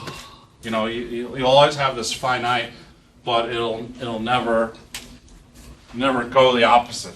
It can never like. It just doesn't happen. It's like breaking your knee. So because of the way the bands bend and so forth, there is a doping and a band gap dependence. So you see that cut-in voltage.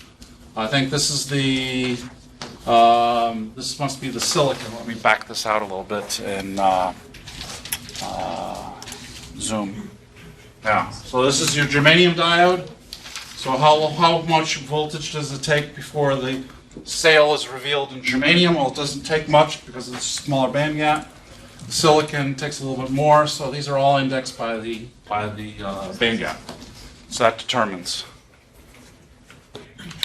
Yeah. So contact potential, recombination. Yeah. So then, you know, I can always have traps in my material, which enhances generation recombination. That's always in play.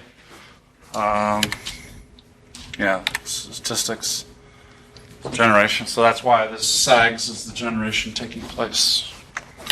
We kind of talked about that. Okay, special cases, graded junctions, not as important. Really, I could do some elegant doping. I kind of alluded to this when I talked about making these as varactors, as variable capacitors. So I could dope it like this. Instead of being abrupt, I could do linearly. I could do all kinds of doping profiles. Not as important. Okay, so metal semiconductor junctions. 2 cases manifest as Schottky. 2 cases manifest as ohmic contacts with low resistance. And then you have P and N versions of both of those. So you got 4 permutations in your matrix. And essentially, again, we're referenced to the vacuum level. So I have a metal with a certain work function referenced to the vacuum level. I have a certain semiconductor referenced to the vacuum level. And in this particular case, I have electron. This is electron rich. The Fermi level of the semiconductor is full of electrons. It's like its watermark level is higher. The watermark level in the metal is lower. So this wants to splatter over here, right? It's like I'm in the Panama Canal and I open up the dike. Then this wants to come over here. So you have to rationalize. What are the degrees of freedom? This is electron rich, so I have electrons that can be accumulated, or I can push electrons away, making ionized donors, creating positive charge. But then what are my needs here? I need to this is electron rich. I need to lower the electrons. I need to make this electron poor and bring this down. The metal is not moving. I hope you understand. Metal is not moving. Metal is full of electrons. This is why you're safe in a metal car in a lightning storm. It's full of electrons that can redistribute and so forth. So this is tethered. This is immovable. So this one has to lower and become electron poor. How do I make an N-type material electron poor?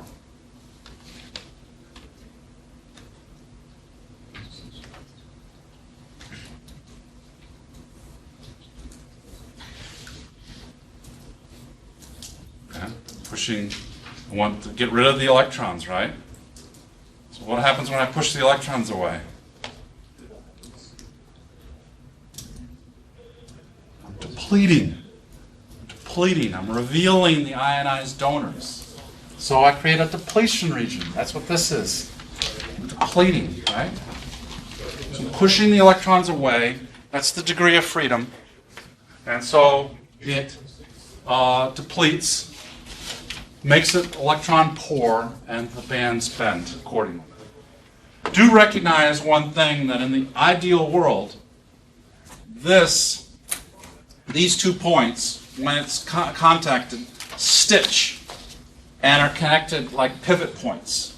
So that should line right up. This connects, and that becomes a pivot point, and the bands bend from that pivot point. That's how you draw the band diagram, in the ideal case. So then I end up with this barrier height. So I actually have a Schottky. If we just apply what we know about diodes, I bring this into forward bias. These majority carrier electrons splatter over this barrier because the barrier gets smaller and smaller and smaller.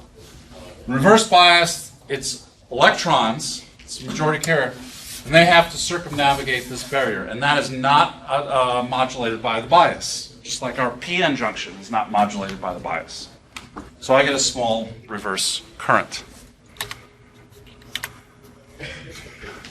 So case number 2, it's a Schottky, but it's holes.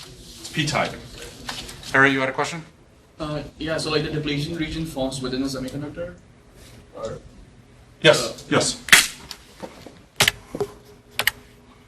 Forms in the semiconductor. Yeah. This is intractable. See, this is drawn. Yeah. This is not moving. In fact, it kind of creates a dipole where the electrons accumulate a little bit of electrons. Yes. Okay, so the forward bias, the electrons would be moving right to left in that case, on the top? Yes. Okay, that's the forward current. Yep. All right. So the p-type case, you have to stand on your head, right? You have to think about it as holes. So the holes are here. This is I got a sail thing going on. I got this full of holes. So let's start over here, actually. Let's not get ahead of myself. I have a metal with a certain work function. I have a semiconductor that is electron poor. And for these, once I pull the dike open, something's going to happen. This has to become electron rich. So the only way a p-type material can become electron rich is to push the holes away. Same analogy as the other ones. So I push the holes away, revealing the negatively charged acceptors, and it depletes, the bands bend until the Fermi levels align. And now I have a modulated barrier for hole flow. Right? The application of the bias, this barrier can be modulated for the holes coming this way. But I have a barrier for the electrons to come back from the metal in reverse bias. That is never modulated by the bias. Yeah, so here you see.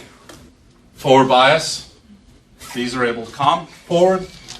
Reverse bias, that guy stays there and doesn't. So you would get an expression that looks like a PN junction. But what's the key point here in the Schottky? Key difference between a Schottky and a PN junction.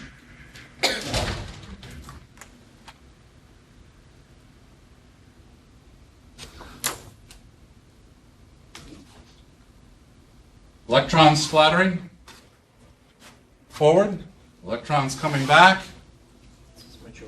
Where's the holes? Yes, it's a majority carrier device. Schottky's a majority carrier device. So that nasty charge storage time constant that slowed everything down, gone, right? So a Schottky can be a faster device.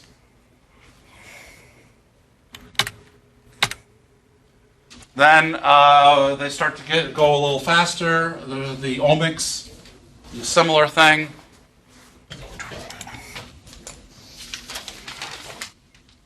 Only now we have electron poor N-type material and a Fermi level of the metal.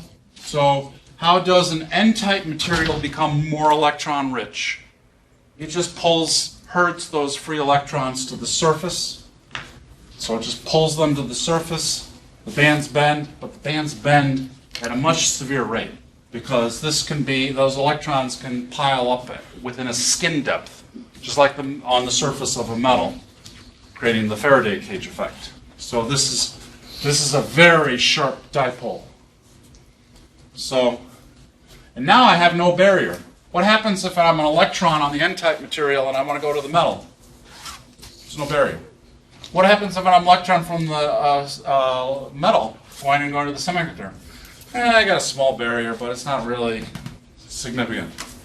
So it pretty much can go. And the same thing for the holes. I have P-type material, 2 electron rich, so I have to make it electron poor. In other words, I need to accumulate holes to the surface. So this is an accumulation of holes that happens within a skin depth, and so it bends. For ohmic, does the conduction band always cross the Fermi level, like when it has to bend out of place? Is that not always true? Not all. I can't think of an example that doesn't, but yeah, no, I can't think of a counterexample, but it's the Fermi levels that really are important. They have to align. So what brings the Fermi levels into equilibrium? What brings it to equilibrium? Okay. Whew.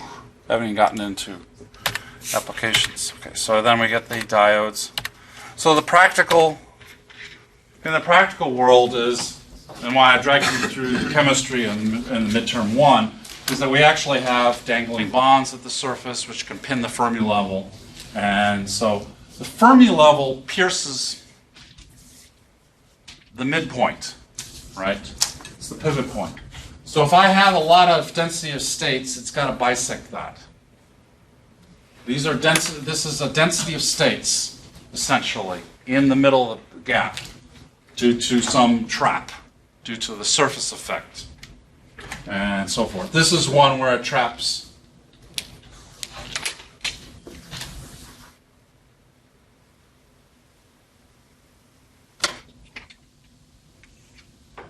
We think of density of states as going like this, right? So a Fermi level, in this case, would be right in the middle, right? But what happens if I have a large number of traps, maybe related to the surface of the silicon turning into SiO2 or, I don't know, something that's oxidizing or something. And so I actually would get a large lobe of charge affiliated with that trap. So now my Fermi level isn't free to go up and down. It sort of has to bisect the 50-50 point, right? The pivot point. So this is sort of pinning these traps. The number of traps is pinning the Fermi level to that trap level. And so now it doesn't have the ability to go up and down. And so now it has to bisect that, pierce it. And so independent of doping and so forth, that ties it, that tethers it. I mean, it's kind of a simplistic way to talk about it, but that's pretty much what's going on. Okay, heterojunctions, that's when we get to have fun. You got the Fermi levels that have to align, but we have different band gaps and so forth, and they're all indexed up to the vacuum level again, right? The vacuum level's like giving escape velocity from the Earth. And so then you go through, and there's band discontinuities, and they have to be expressed. The book does a good job of that, but you end up with these discontinuities, where you have a discontinuity that is exacerbated in the valence band, and it doubles back on itself in the conduction band for that particular case. So each case is going to be unique, but you just follow the rationale, the Fermi levels, the charge transport, the band gaps, and everything. So we can get interesting things like this, which I already now kind of talked about in the MODFET, which is not on the exam, but here you can see where the heterojunction is used to create the quantum Well states. Right. Yeah. Oh, really? I don't know. And then we're done with that. So now we can go a little faster. So that's the core. That'll be the core of the midterm. Then all I have to, and then essentially the diode applications is we take that technology, we take that physics, and we walk it around the block in certain applications. So we just quickly run through. This is a lot faster, and this will be a smaller portion of the midterm. We just think about it in these different manifestations. We think about it as what do we need to do to build a nice rectifier? We want it to be forward. We start to take all those things we know. How do we make it slam forward and short and open and reverse? Well, we need to minimize reverse saturation current. Well, because reverse saturation current is a generation component, we can attenuate the generation by making wide band gap, lower doping. Question? You have like a rough estimate of like how much will be each? How many questions did I have on the first midterm? 7? So it might be 5 and 2. Maybe one on light detection and another one on light emission. I don't know. Don't quote me on that. Because I do like tunnel diodes. So you can see, I mean, we talked about switchy diodes. How do you get rid? You don't want that stored charge, so they'll carry your lifetime. It's kind of a natural extensions of everything. Add recombination centers, make it lightly doped. Breakdown, right? We talked about it. It's a nice way that you can clamp a circuit. If a circuit has a voltage spike, using the breakdown, that's one thing. You can clamp a circuit to a safe voltage so you don't blow everything. You can have a varactor where I can be varying the junction capacitance as a function of voltage, and depending upon abrupt linearly, the doping profile. Tunnel diodes, love tunnel diodes. Yes. When you say clamp, do you mean like keep it there, or just kind of like create a saturation level? Yeah, let's say I had a voltage spike. This is the diode, and I got a signal going through, and my signal for something, I don't know. My roommate just turned on his hi-fi stereo system, and there was a voltage spike in my apartment, run by some slumlord, and I got bad wiring in the apartment. So then I get a 25-volt spike. I'm going to fry some computer component. So this is going to clamp and shunt the current that would have fried my device. It's going to shunt it and hold that circuit at 15 volts, and not allow a 25, 50 volts to pass. It's going to shunt the current. So everything behind that diode will be safely held at no more than 15 volts. You don't have slumlords in Columbus, do you?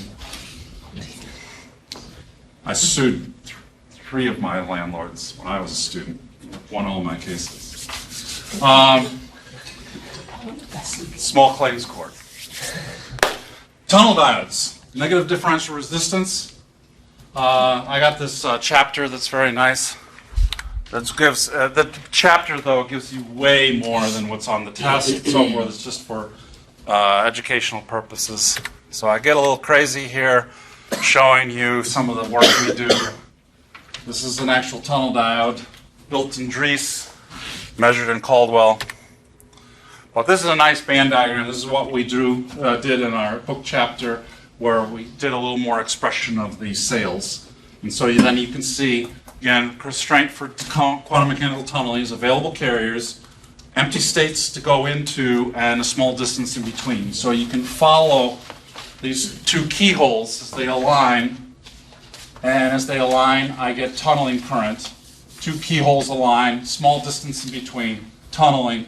Keyholes misalign as the bands bend, and the tunneling is suppressed, and then good old thermal diffusion eventually kicks in.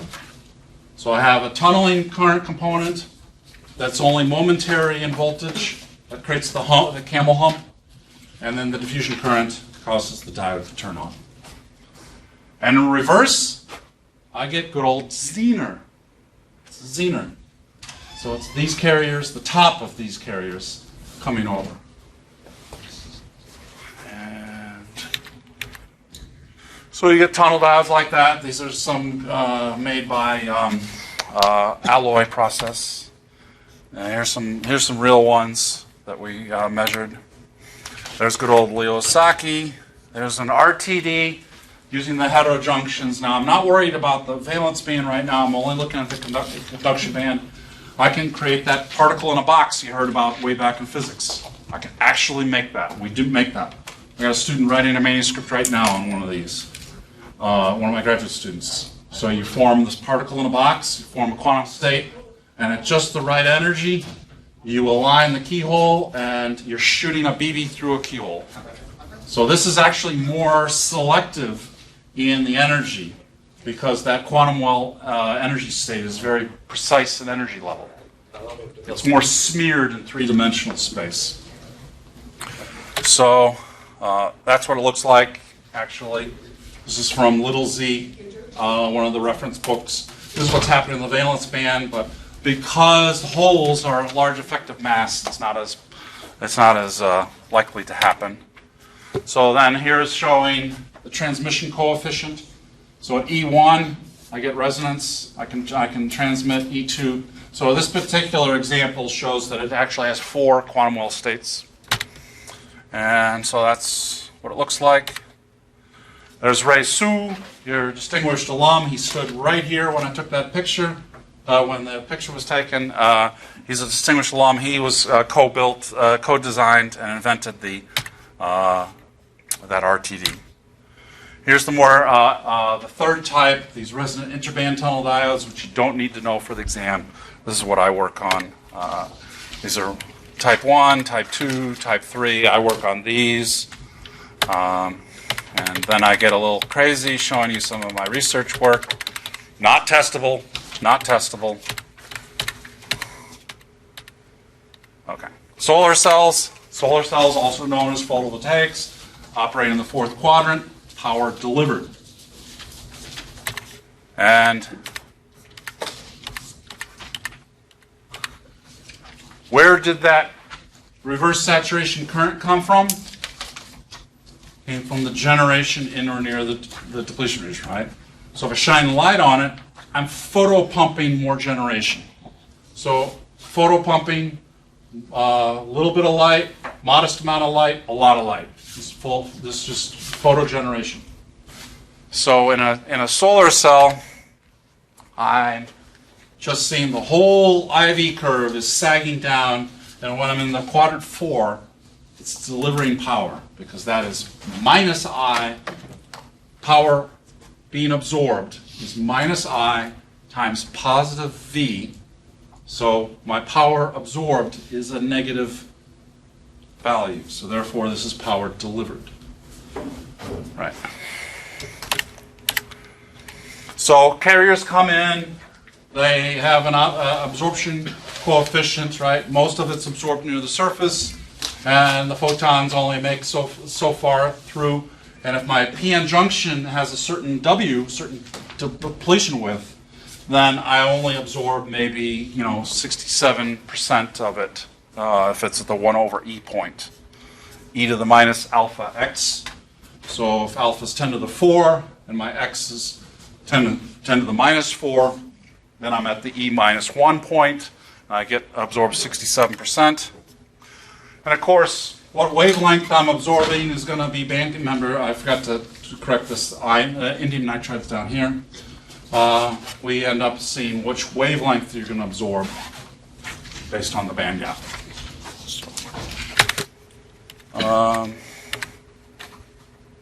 So as the carriers are absorbed, you can actually induce a voltage. So that becomes the open circuit voltage. So you can run this as a voltage source, which is actually how it's generally done.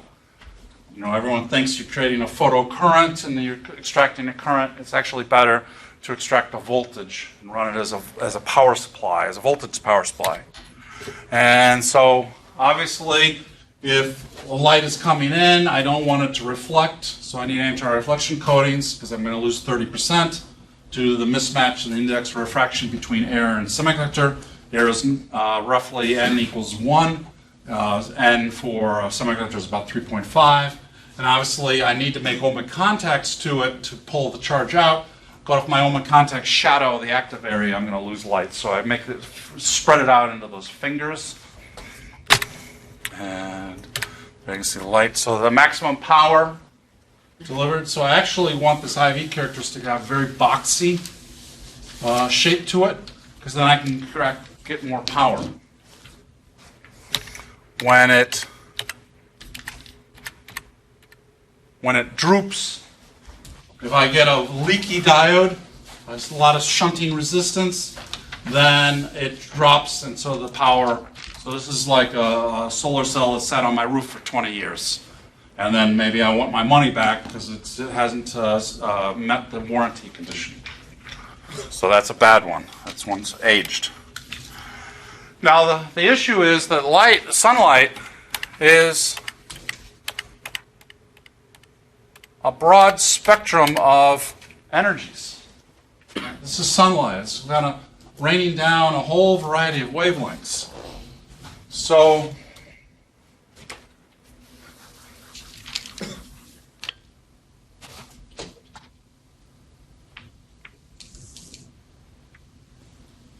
at band gap, I push a electron up to the edge of the conduction band. But if I have a photon that is higher, h nu greater than Eg, this is h nu equal to Eg. If h nu is larger than Eg, I create an electron up here, and then that has to thermalize, shedding phonons. I just lost this amount of voltage. This is inefficient. This is a thermalization. I'm actually creating a lot of heat in my device. So it behooves you to capture the sunlight, which is of a varying wavelength, and stitch together multiple band gaps. So what if I have wide band gap, Papa Bear, medium band gap, Mama Bear, and small band gap, Baby Bear? So the sunlight goes through like a funnel, and the light is being absorbed.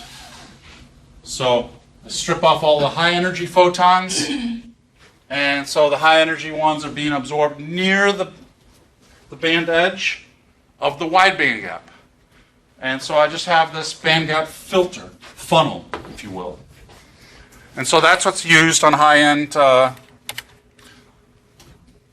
space stations and all that. Pretty much between the asteroid belt and the sun. Beyond the asteroid belt, the sunlight is too diminished, and you have to go to a nuclear option, where they just have a chunk of nuclear waste or something, nuclear, and it just sits there, and as it decays, it releases heat. And so they have thermoelectric energy harvesting. So through thermoelectric, through the conversion of the heat, the delta T, they can extract some electricity. That's what they use for, Pluto and all that. But that's not on the exam. That's just an FYI. Okay. So photodetectors. Here you're trying to do for fiber optic communications. You want it high speed. So you want light to come in. Good. So light comes in, inducing charge, but I want it to come in, and I want drift. Drift is fast. Diffusion is slow. So I want all the light to be absorbed in the area where the electric field is, so the charge sweeps out. So I want to eliminate the absorption in the non-electric field zones. So I might go to where does it show? maybe wide band gap material. I'm not sure I have a good picture of it. But I want a wide band gap, so I want all the light to be absorbed, so I want it to sweep out. So I want this to be fast. Starting to, I think your attention span's starting to wane a little bit, so let me try and go through this a little faster. So this is basically, you're getting near the band edge. As you get away from the band edge, higher energy, shorter wavelength, more is absorbed, because I'm moving from here, which is small density of states, and as I move higher, I get more density of states. So absorption goes up. But eventually, the absorption is so concentrated near the surface that the surface effects dominate, and it falls off on the left.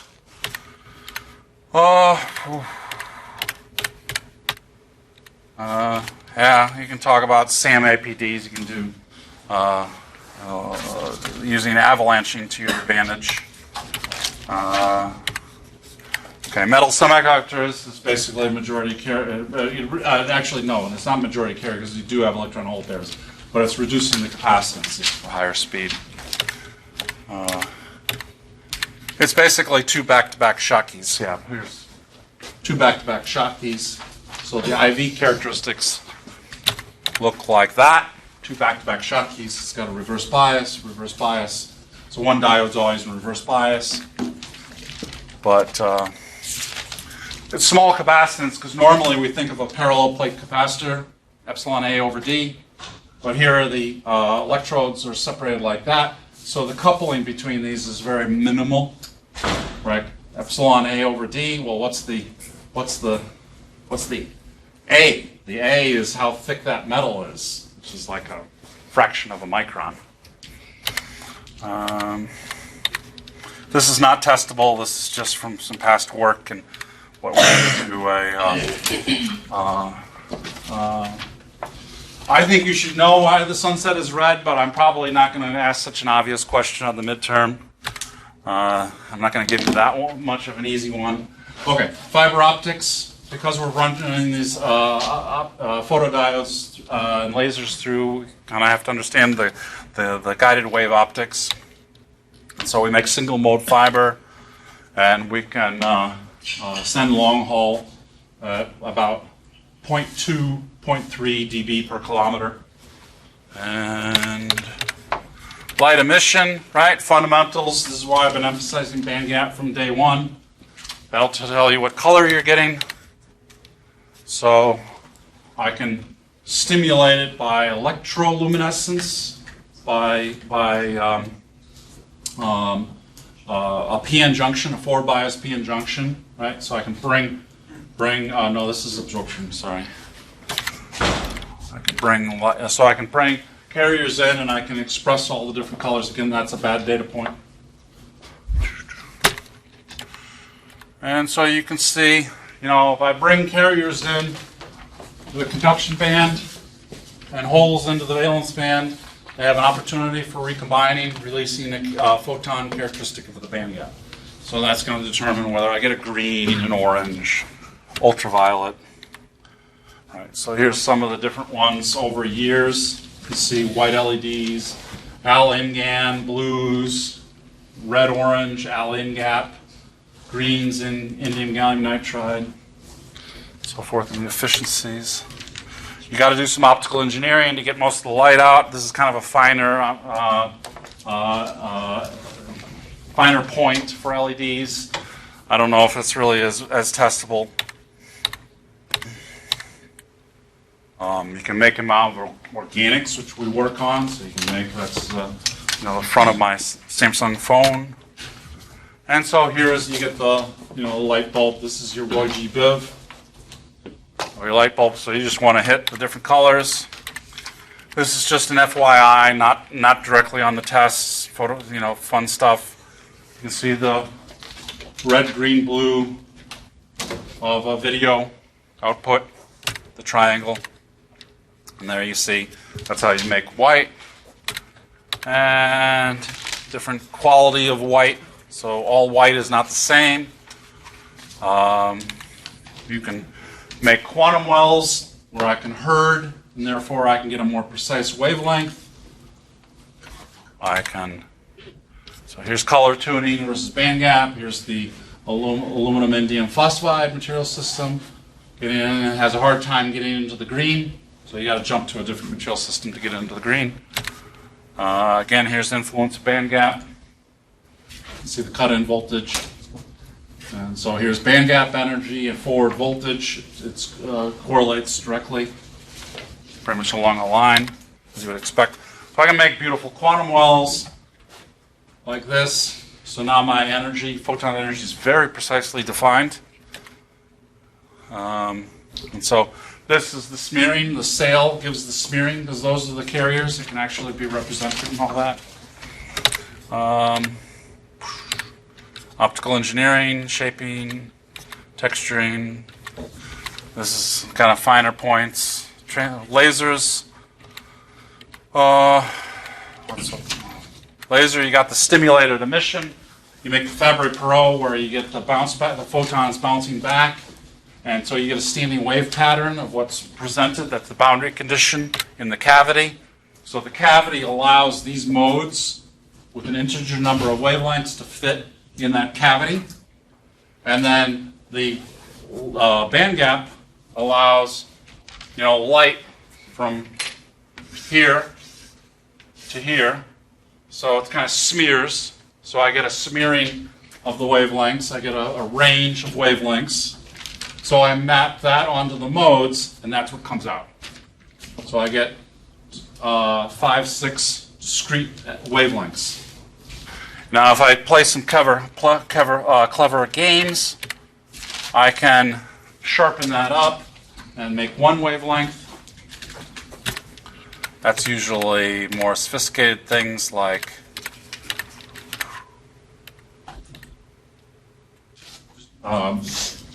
distributed Bragg reflectors. This is how they make the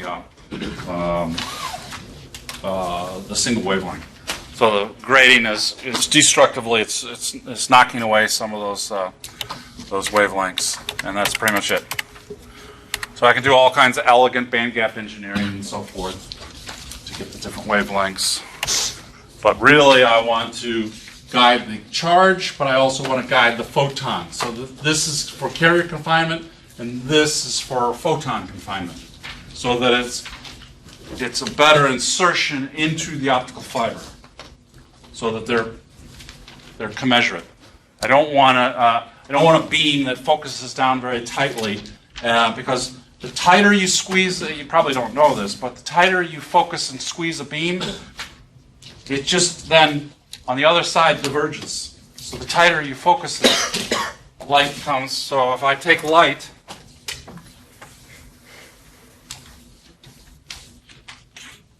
and it comes in and it focuses very tightly, well, the other side it focuses very divergently. Now if I'm trying to insert it into an optical fiber, right, then I focus it too harshly and very little is going to hit the hole. So I need to index match it so that I get light coming in more at a column to push it in, right? I'm Luke Skywalker. I want to get it in the little hole and destroy the Death Star, right? So I don't want to diverge it too much. Okay. That's it. It's a lot, but the fundamentals. Physics, carriers, electron hole pairs. Which tunnel size do we need to go? Asaki's? Okay, good question.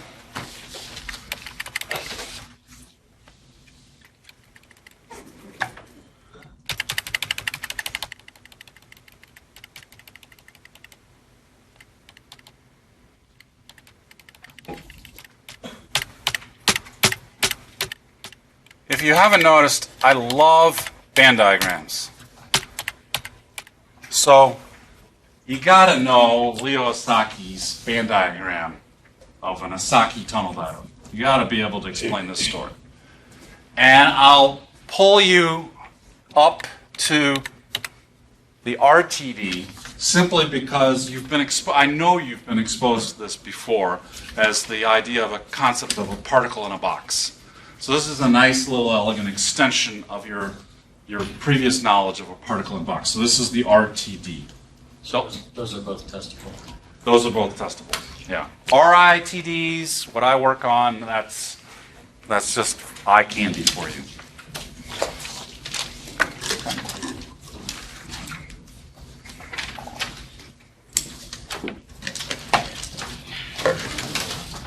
Thank you. You've got a very long attention span. I congratulate you. So, if you paid this much attention, I think you're all going to do well in the midterm. So, you will. It's just the fundamentals. Okay. Have a good one.